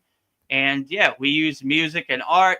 We're in our Kriya Yoga School, we're constantly saying mantra japa, which is singing songs to deities. And so we look for every opportunity to use music and art and creativity in our meditative practices. So in our meditation practice, we use visualization, where we try to visualize happy, blissful places, and different meditations, cutting off from lower emotions or attachments we have. So we use all these in all of our meditation practices, 100% for sure. That was a good question. Let's see. Practice being. The best karma is doing good to others. Shri M. Yes. Can't go wrong with Shri M. My man, Shri M, right? My man. So, yeah, absolutely. What practice being said, the best karma is in yoga. They say the best yoga is karma yoga, which is selfless service, helping people with no expectations, helping people wholeheartedly, just being a good person, doing good to yourself, doing good to others, loving others unconditionally, no matter what they do to you. Just love with a open heart, fully unlimited. Love as many people, help as many people. You can never go wrong. So if you want to overcome Pradraha karma or Agama karma, Sanchita karma, just do the best you can. And it indirectly burns your karma with no expectations. So the best way to do any karma is not with I'm burning my karma, just no expectations. Just help people because it's the right thing to do, and you'll be great every time. So I agree wholeheartedly with practice being the best karma is doing good to others and doing good to yourself. Treat yourself good, like have self-love, talk to yourself with upliftment. And like we said in a previous satsang, your body is 80% water. Always talk highly to yourself and always uplift the water in your body and make those beautiful shapes in your body. Talk so highly to yourself that if anybody talks bad to you, you don't believe anybody because you know you're a good person. You do good. You help others. You talk kindly to others. You talk kindly to yourself. You are basically a radio antenna radiating out love and compassion and blissfulness and happy, positive emotions to everybody. So be a powerful radio antenna, radiating love and compassion and doing good to others and helping people. That would be my best advice. But yeah, I agree with practice being. You can never go wrong with Shri M, the enlightened Babaji devotee that he is. Yeah, I find myself trying to find opportunities to help people, and there's always opportunities. I don't know. It does feel really good. And when you really open your heart chakra, you start to radiate that unconditional love, that feeling, that bhava, right? So I made a joke on one of our classes that don't open your heart chakra when you go to the bank. because you'll give all your money to everybody. So I try to open my heart chakra as much as possible. So if I see somebody who's homeless or a child in need who doesn't have enough money, I will give my last cent to everybody, you know? That's just how I am. And I feel good about it. Like, you help as many people as you can, you know? And help children in need, help everybody in need, you know? And I like when they say in yoga, you never know where Shiva's hiding. So I look at homeless people in Thailand like Shiva hiding. I'm like, are you in there, Shiva? I got you. Take all this money, right? You know, it's almost like the inside joke, you know, like, here comes Vedagurudev. Hopefully he doesn't see me. I see you, Shiva. Here, take all this, you know, take all this, you know. You want the shirt off my back? Here, take it. I don't need this shirt. You need it. So you can never go wrong helping people with no expectations. That's the best way to say that. See, put my feet down on one. Yeah, relax, man. See, I think the question is, if someone gets you can still relax, rid of their karma allocated to this life and the transition into opening past karmas in this transition, how does it feel like? Maybe read that. I think the question is, if someone gets rid of their karma allocated to this life and the transition into opening past karmas in this transition, how does it feel like? It feels like, in my opinion, taking out the trash. You don't want to have your house full of trash. You take it out. And these techniques that you do indirectly burn your karma. So you've burned all your karma in the present moment, and then you burn all the karma and you look for the opportunity to burn your karma, right? Like, these practices feel so good. I'm getting good benefits. I feel uplifted, but I'm burning my karma too. So it's basically like, my guru used to say, go down to your basement, open all the windows, throw away all your trash and your boxes, and sweep out all the dirt and open your door to God. So that's basically what it feels like. You're cleaning out your temple. These karmas that you're holding on to no longer serve you in the present moment. You throw them away. You take them out to the curb. You don't carry them no more. They no longer serve you. Why do I need to hold this anymore? I don't. So you clean out your pradvahar karma, your present day karma, then you clean out your agama karma, and you look for the opportunity. This feels good. My house is clean. My body, my temple is clean. So you look for the past karma to burn. You know, I'm ready for it. I want to clean everything out of here. Everything. I want to live as minimalist as possible. I don't want to carry any of this. This no longer serves me. My guru used to say, the future is imagination. The past is memory. We live fixed and anchored in the present moment. So whatever you did in the past, why do you need to carry that no more? You don't. Let it go. Take it away. This rock no longer serves you. Let it go. You no longer have to carry this trauma or whatever you're holding on to in your DNA. Let it go. It no longer serves you. You do what serves you in the present moment, and you be the best person you could be in the present moment. So what does it feel like? To make a long story short, I would say it feels like going down to your basement, cleaning your basement, and your basement is now sparkly clean, and there's nothing to clean.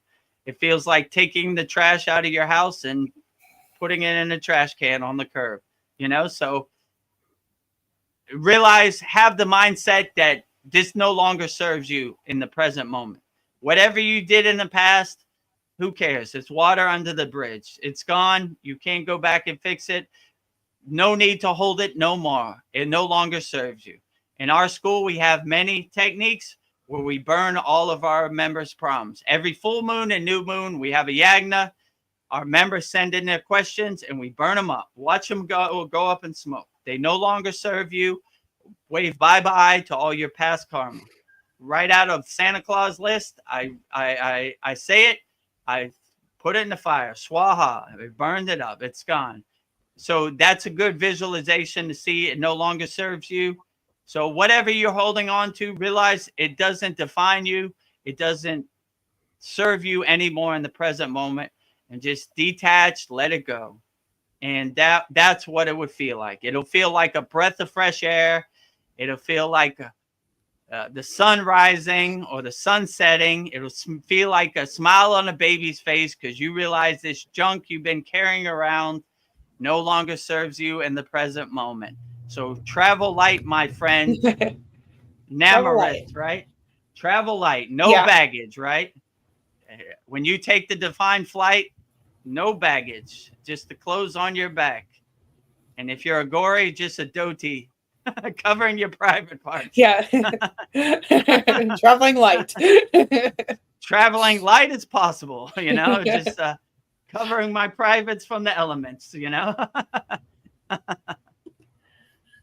Oh, Andromeda says, psilocybin much, tripping, DMT, ha ha ha.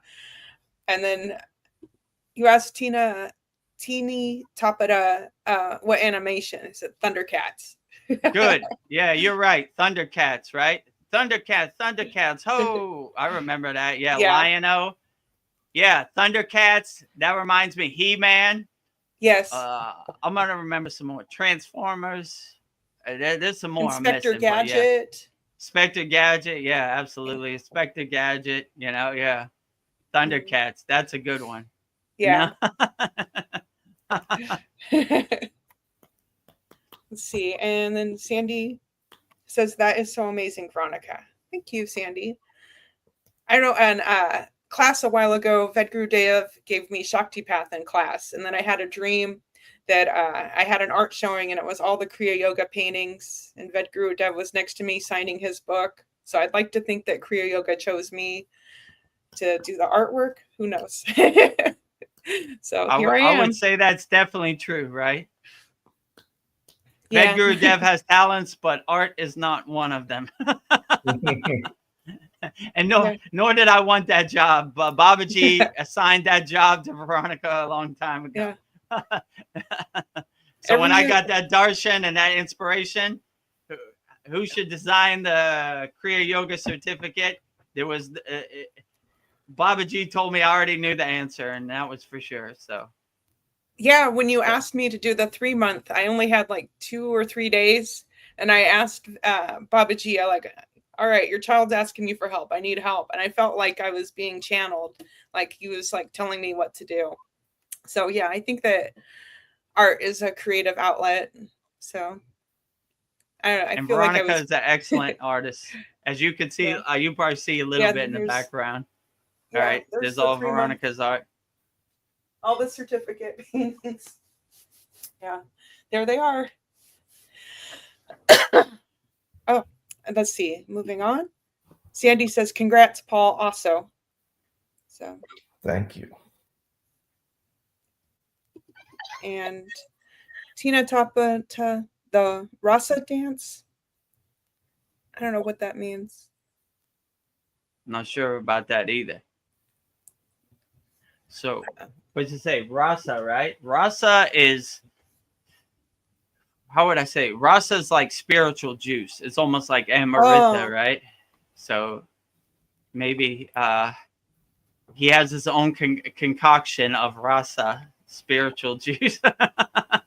It must be a powerful one if you're seeing Thundercats and, I don't know, Dancing Flute Man, Lord Krishna.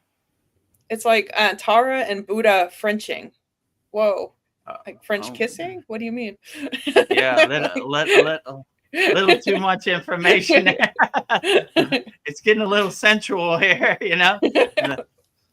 Buddha kissing Devi Tara. Interesting,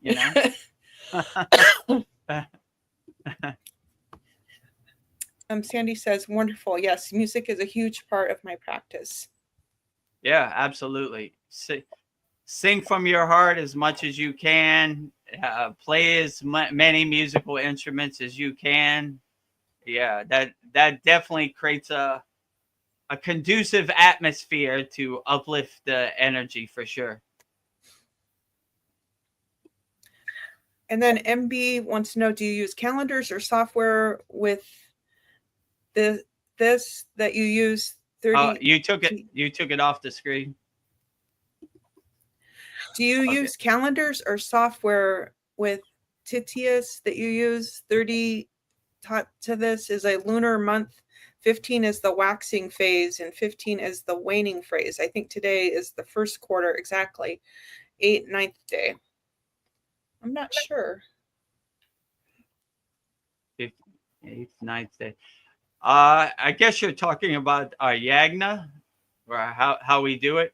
I mean, we don't really have any science to it. It's just when it's the new moon, we do our holy yagna fire. When it's the full moon, we do the full moon. You know, that's the way I was taught in the Himalayan mountains. We always did a yagna, but our most powerful yagnas were on the full moon, or the new moon. So every new moon or full moon, we did our yagnas. So continuing that oral tradition, that Siddhanta tradition, that Kriya Yoga tradition, that's the way my guru did it. That's the way his guru did it. So we keep that parampara, that lineage tradition going. So we don't really go by any calendars or software. We just kind of, when the moon is new, we do our yagna. And when the moon is full, we do our yagna. So bi-monthly, twice a month, we do it. And nice. All of our members in our Kriya Yoga School Masterclass, they send in their proms that they want burned up in the holy fire. It's a benefit of being a member of our Kriya Yoga School Masterclass. So they email me and I read it off. Sometimes they want it private because it's personal. And I read it like I would say, Veronica, let her have success in her business and overcome all the obstacles and resistance she has. Jyoti, Jyoti, Jyoti, Soyam, Jyoti, Jyoti, Jyoti, Param, Swaha. And you watch it go up in smoke. And Swaha, the god of fire, is called Agni, right? And his wife was named Swaha. So when you say his wife's name, he accepts your offering and he gives you your wish. So that's the reason behind it. So I look forward to burning up all of our members' problems. I guess the next one is, when is the next? It is June 11th. New moon. Yeah. June 11th will be the full moon, right? Yes. It'll be a June, full moon. So if you, what is today? Today is the 4th. So if you join our Kriya Yoga School before June 11th, send in your problems. I will gladly burn up all your problems that no longer serve you. Money problems, family problems, emotional problems, health problems, we burn them up all. So don't be shy. Burn all your problems away. They no longer serve you in the present moment. So if you join our Kriya Yoga School, it'd be my true blessing to burn all your problems along with all of our members' problems in the Holy Yagna Fire, June 11th. Yeah, it's a great benefit of being a member of the school. So, and if you become a member, you just email Vedagurudev your request. This was last one to this June 11th. Yeah, I'm going to change it to June 11th. Let me relax my feet before the next question. Yeah, the reason I put my feet up, because when I edit it, I see my feet down, and I don't like, I like to be in a more proper stance. So we have more questions, right? Yeah. Is it okay to say it, or do you want to get into pose? I've got one more. There's one more question? Yeah. Are you ready? Okay. Go ahead. The full moon is called Purnima and is the 15th. This is why the new moon is called the Amasasaya, and it is the 30th. Titha. I am sorry, I'm not pronouncing this stuff right. Yeah, so the full moon is called Purnima. That's why Guru Purnima is the full Oh. moon to honor your guru, right? So, yeah, I would say we don't really get wrapped up in the specifics too much. We like more of the fruits and benefits of the full moon and the new moon. So, yeah, I'm not really a scholar on the Vedic texts or why not, but I would just say it feels good to watch all your problems go up in smoke. So I write all these paper, all of our members' problems on a piece of paper, and I say it out loud or I say it private, and you could watch it go up in flames in our yagna fire. So we should probably put like a example of that on here. So if Yeah. people ask about it, we could show them, you know? That'd be cool. Yeah, Because that's that's a cool great benefit of the school. And apparently MB was part of this. I was part of Kriya Yoga School for some time. I think I'll be again. Yes, come back again, Yeah. MB. We would love to have you, MB. And our school's a lot better. I think I know what member you were, and our school has upgraded a lot better in 2025 than when you were a member in 2024. Our classrooms are more lined up, and it's more streamlined. And Chad, who was there when you were probably a member before, is not there anymore. And it's more interactive and it's more user friendly. I like to say our Kriya Yoga School is by our Kriya Yoga School members for our Kriya Yoga School members. So we want to make our school as best as we can. So if like we were saying earlier, Brendan, who was on here earlier, last week he was on the Satsang like you. This week he's a member of our Kriya Yoga School. So whatever you're going through in the present moment, I would definitely get on a call with you and help you overcome. That's a benefit for all of our members. And so, yeah, let's get to work. And it'd be our pleasure for you to join our Kriya Yoga School Masterclass family. We would love to have you. We're trying to help as many people as possible. So help us get to that goal, you know? Yes. So anybody who's watching this out there, make sure you subscribe, Vedagurudev YouTube channel. Join our free Kriya Yoga School. If you need help right now, book a call with me. We'll overcome your problems. And if you're ready to start practicing Kriya Yoga, join our Kriya Yoga School Masterclass. We would love to have you.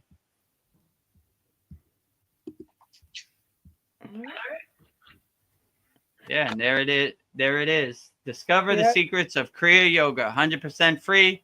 FreeKriyayoga.com. You'll see a button that says join group. Just join the group and you're in. 100% free. There's some beginner classes. All of our satsangs are there. You can watch them back. We have an interactive community. And yeah, every day I post Babaji quotes, picture and video, satsang, like edits from this, questions. Yeah, and it's a great school, and we would love to have as many people. It's 100% free, so no risk, no pressure. You know, you don't have to feel obligated. You could just join and come as go as you please at your own pace. And if you like the value from there, then join our Kriya Yoga School Masterclass. But no pressure on that. Up to you. Whatever resonates with you. If you're going through something, you could book a free call with me and Kriya Yoga Masterclass. Click on the book a call button. Calendar will come up. Pick the date and time you like, and I will see you on the call. And it'd be my true blessing to help you overcome whatever you're going through. No pressure, you know. No pressure. You don't have to join the school. It'd be nice if you did, but if you don't, it's okay. Long as I'm helping people, that is the ultimate aim and goal. So outstanding. Yes. Kriya Yoga is for everybody. Kriya Yoga is for everybody. If no matter what age you are, how much you weigh, or what country you come from, Kriya Yoga is for you. We got a technique for you. Anybody can do it. You don't have to do all the asanas and wrap your body up in a pretzel. If you like that, we got that for you. If you like to do more the inner work, the breathing or the meditation, we got that for you. So we have something for everybody. Kriya Yoga helps all people. So do yourself a favor. Give yourself the gift that keeps on giving. Kriya Yoga for your whole life. Yes. Best gift to yourself ever. So it just depends which one you resonate with more, you know. Free Kriya Yoga School or paid Kriya Yoga School. Up to you. Okay, so we got more questions. I think that was all of them. Let me see. I have Veronica, today, do you have to go? In half an hour. So we've got half an hour. 4 hour mark. Okay. So yeah, anybody out there in YouTube land, send all your questions. I'll answer them all live. And yeah, we got 30 minutes to go. So we got plenty of time to go through all your questions. And don't be shy, especially on YouTube. I can't even see you in person. So you could ask whatever. We had some pretty profound questions today. Some deep questions, Prad Raha Karma. And yeah, Paul has some very deep questions. So Paul, you have any more questions? Give me some more. I'm afraid I've run dry. That's a good thing. I have questions if nobody else has any. Okay, go by all means, Veronica, give them to me. So I haven't asked any questions all night. This is a first. Everybody's lots of interaction tonight. Love it. Great. I've been thinking about thoughts. So I have a series of thought questions.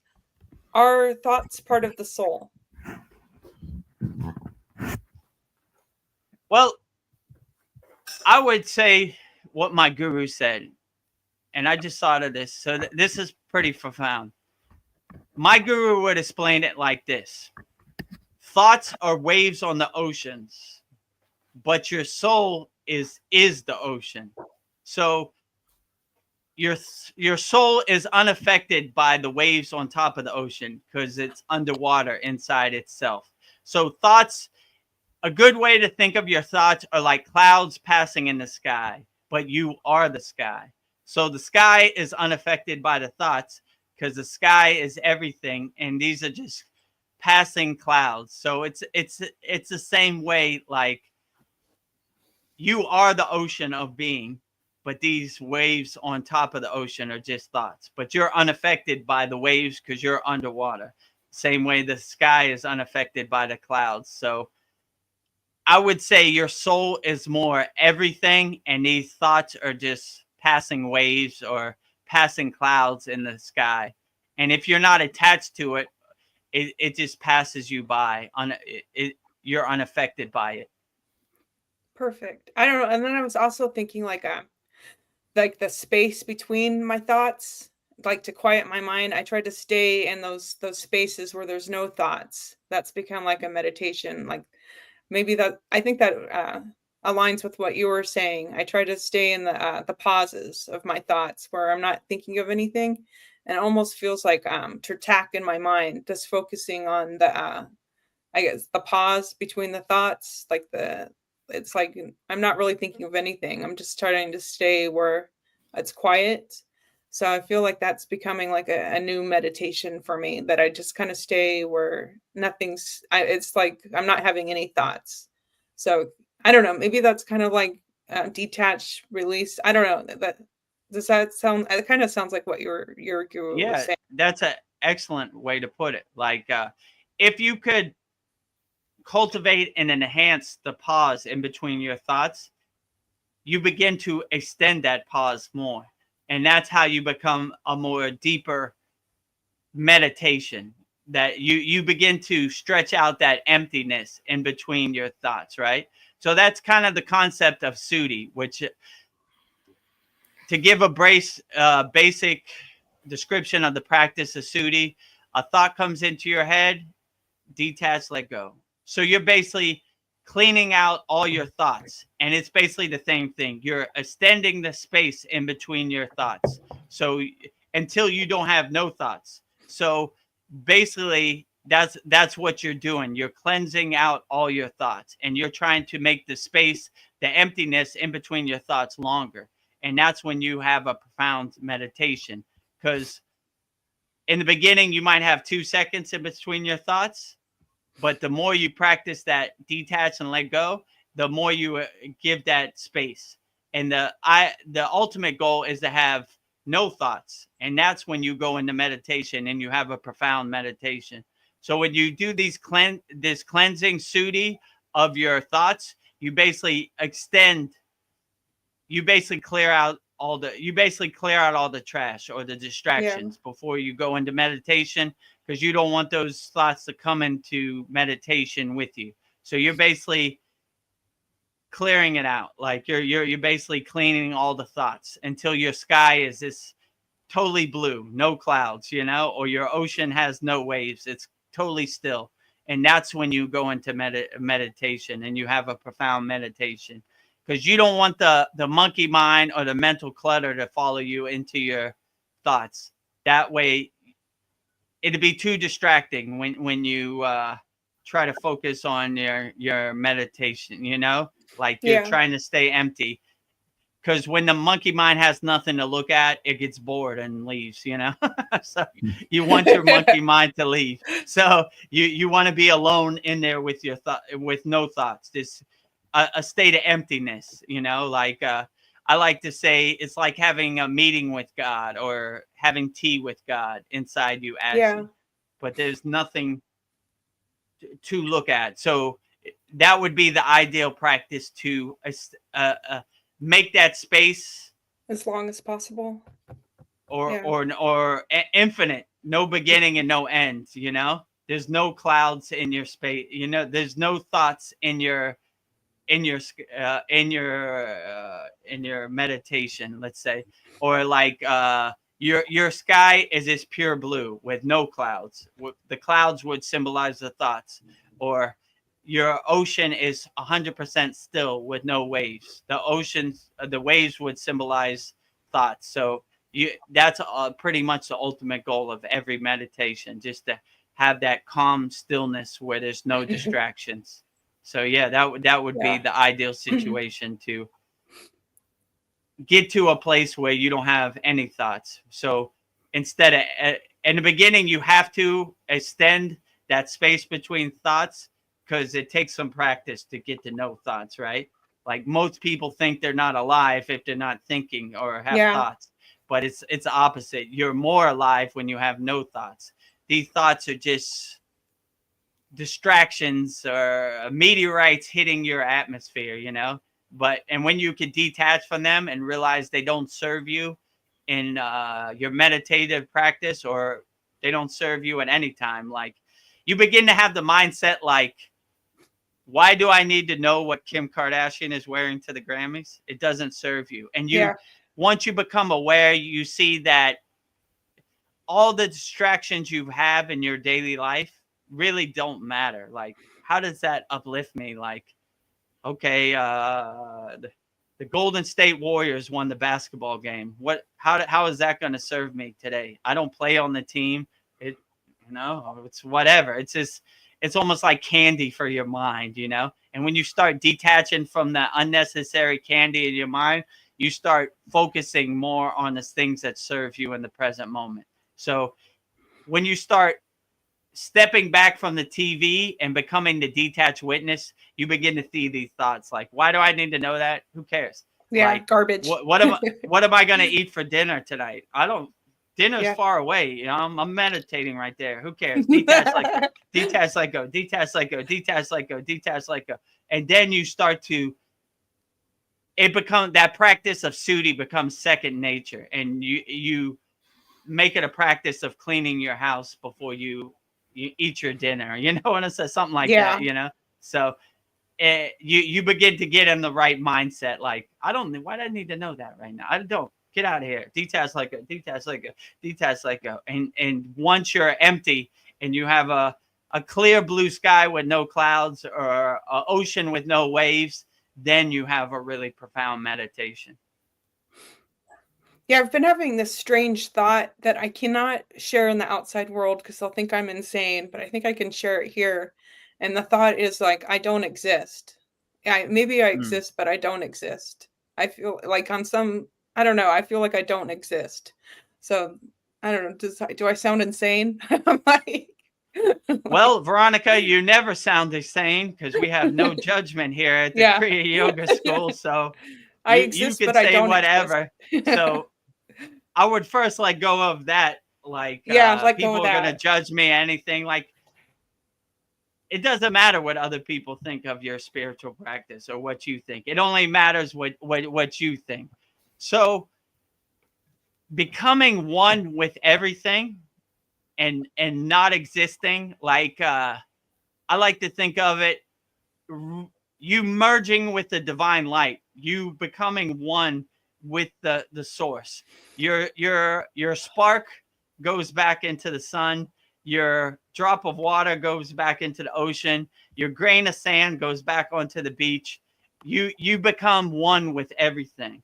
And when you see yourself as not existing, as one with everything,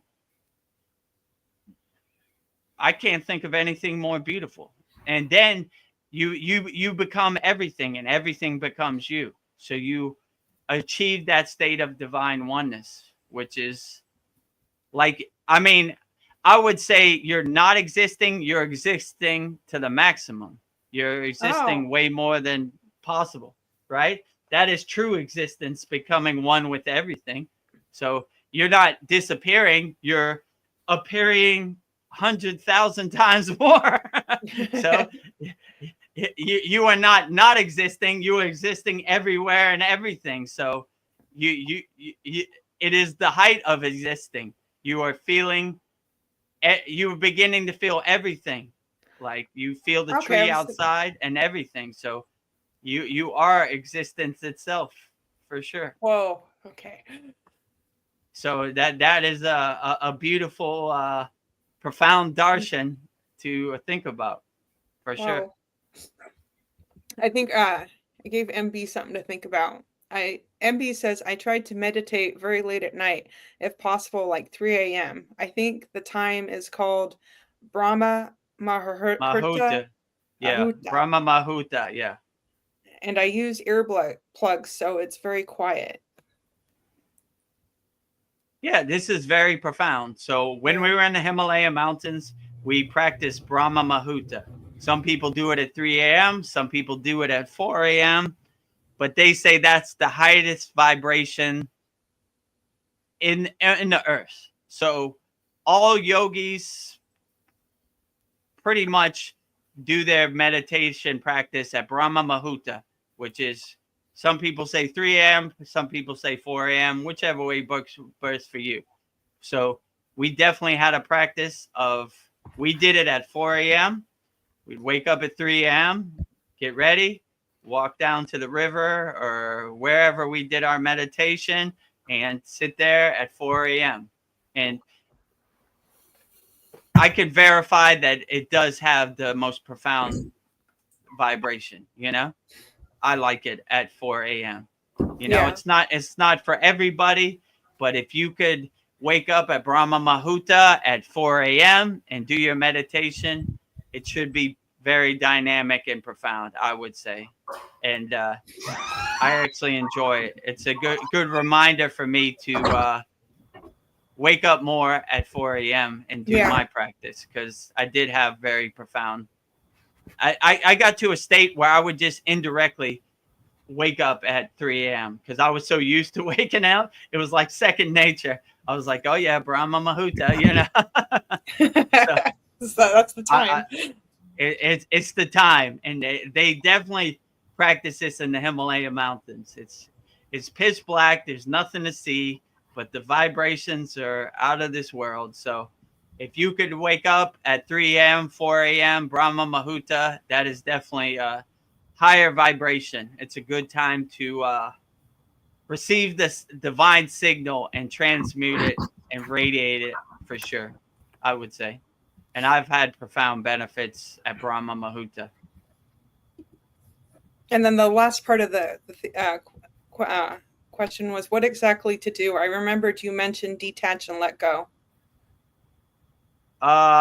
In meditation or Brahma Muhurta or both? I think part of the Brahma Muhurta, because the first question, Yeah, I'm so- sorry I cut it off. Yeah, so it's Yeah, very go ahead. quiet. What exactly to do? I remembered you mentioned detach and let go.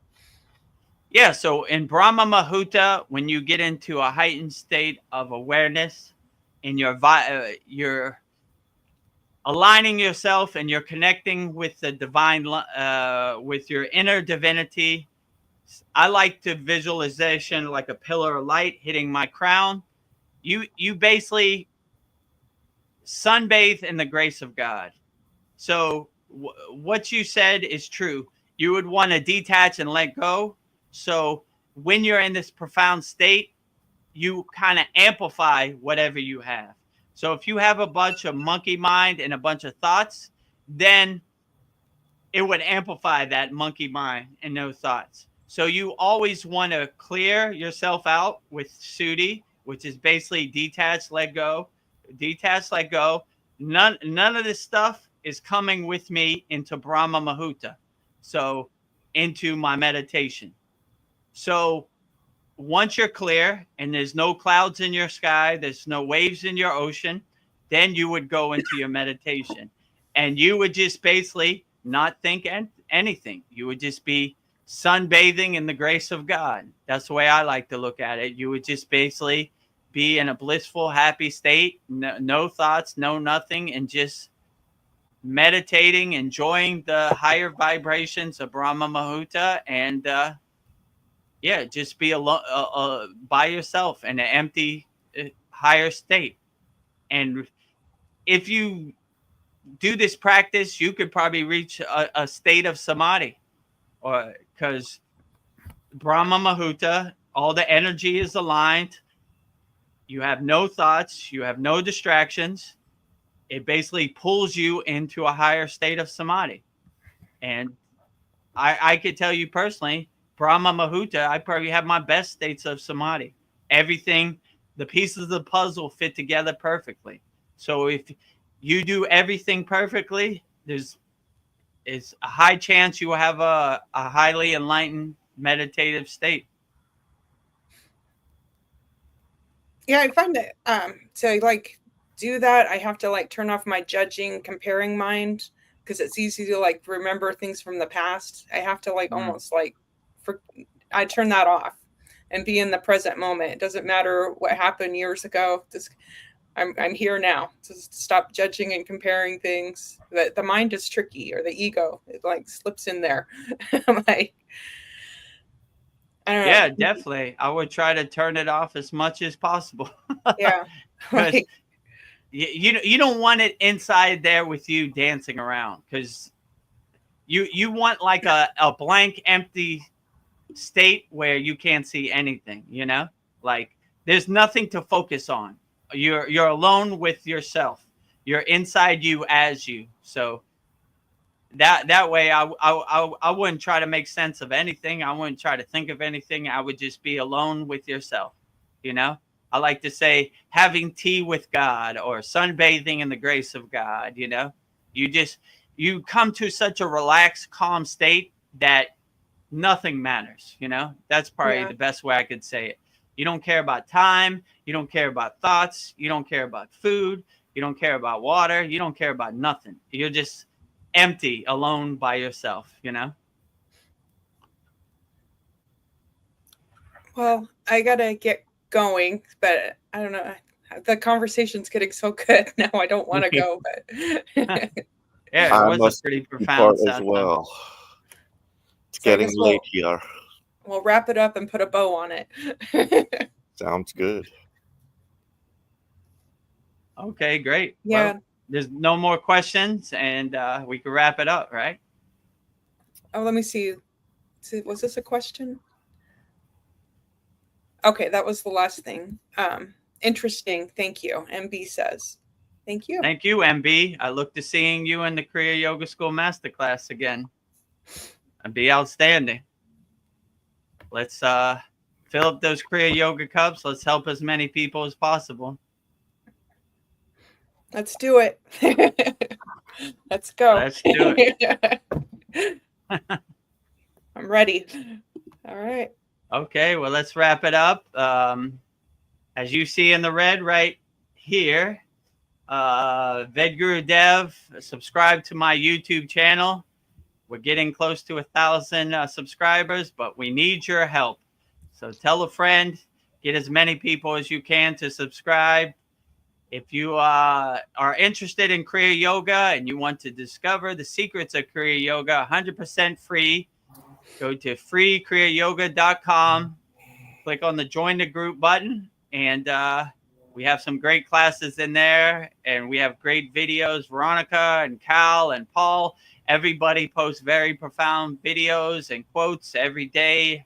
So I also post daily Babaji quotes and daily Satsang questions in there. So we have great value in there. If you need help right now and you're going through something in the present moment, book a call with me, Vedagurudev, Kriya Yoga Masterclass. Click on the book a call button and a calendar will come up. Pick the time and day that works best for you. And then we'll go on a call and we'll go through your problems, and we'll help you overcome and solve your problems as much as we can. 100% free.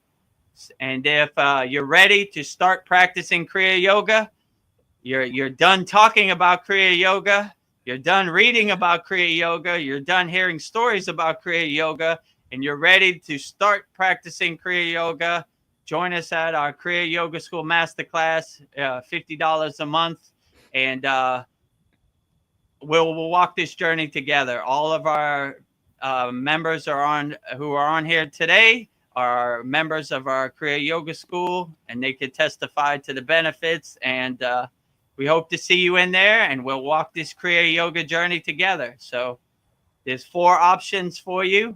Hopefully you choose all 4, but if choose whichever one resonates best with you. So subscribe to the YouTube channel first, 100% free. Join our free Kriya Yoga School, 100% free. If you need help, you're going through something right now in the present moment, book a call, Kriya Yoga School Masterclass. If you're ready to become the best Kriya Yogi you could be, join our Kriya Yoga School Masterclass. So I've said enough. Let's wrap it up. I will end this satsang with the Shanti, Universal Peace Mantra, giving peace and love to people all around the world. Om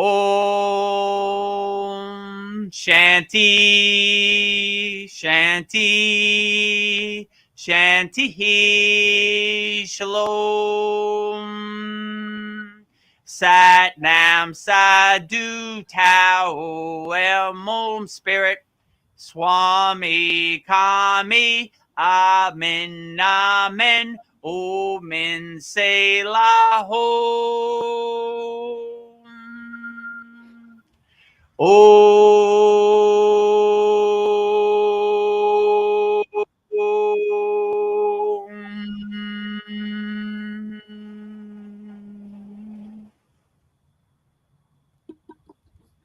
I didn't know how much emotional pain I was carrying until Kriya Yoga helped me face it and release it. It is gentle, but it goes deep. If you're dealing with emotional wounds, anxiety, or old trauma, this practice could help you come back to your center. Book a free call at kriyayogamasterclass.com or join my free school at freekriyayogashop.com. Kriya Babaji Namo.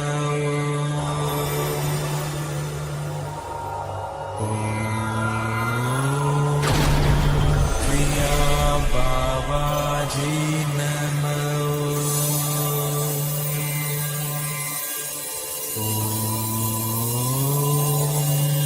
Kriya Babaji Namo.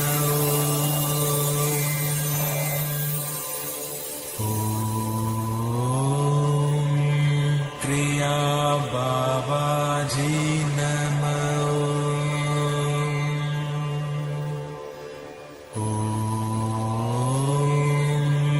Kriya Babaji Namo.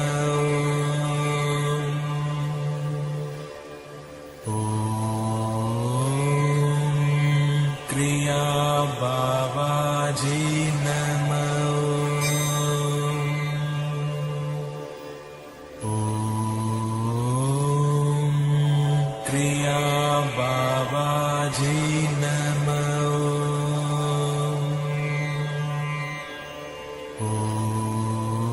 Om Kriya Babaji Namo. Om Kriya Babaji Namo.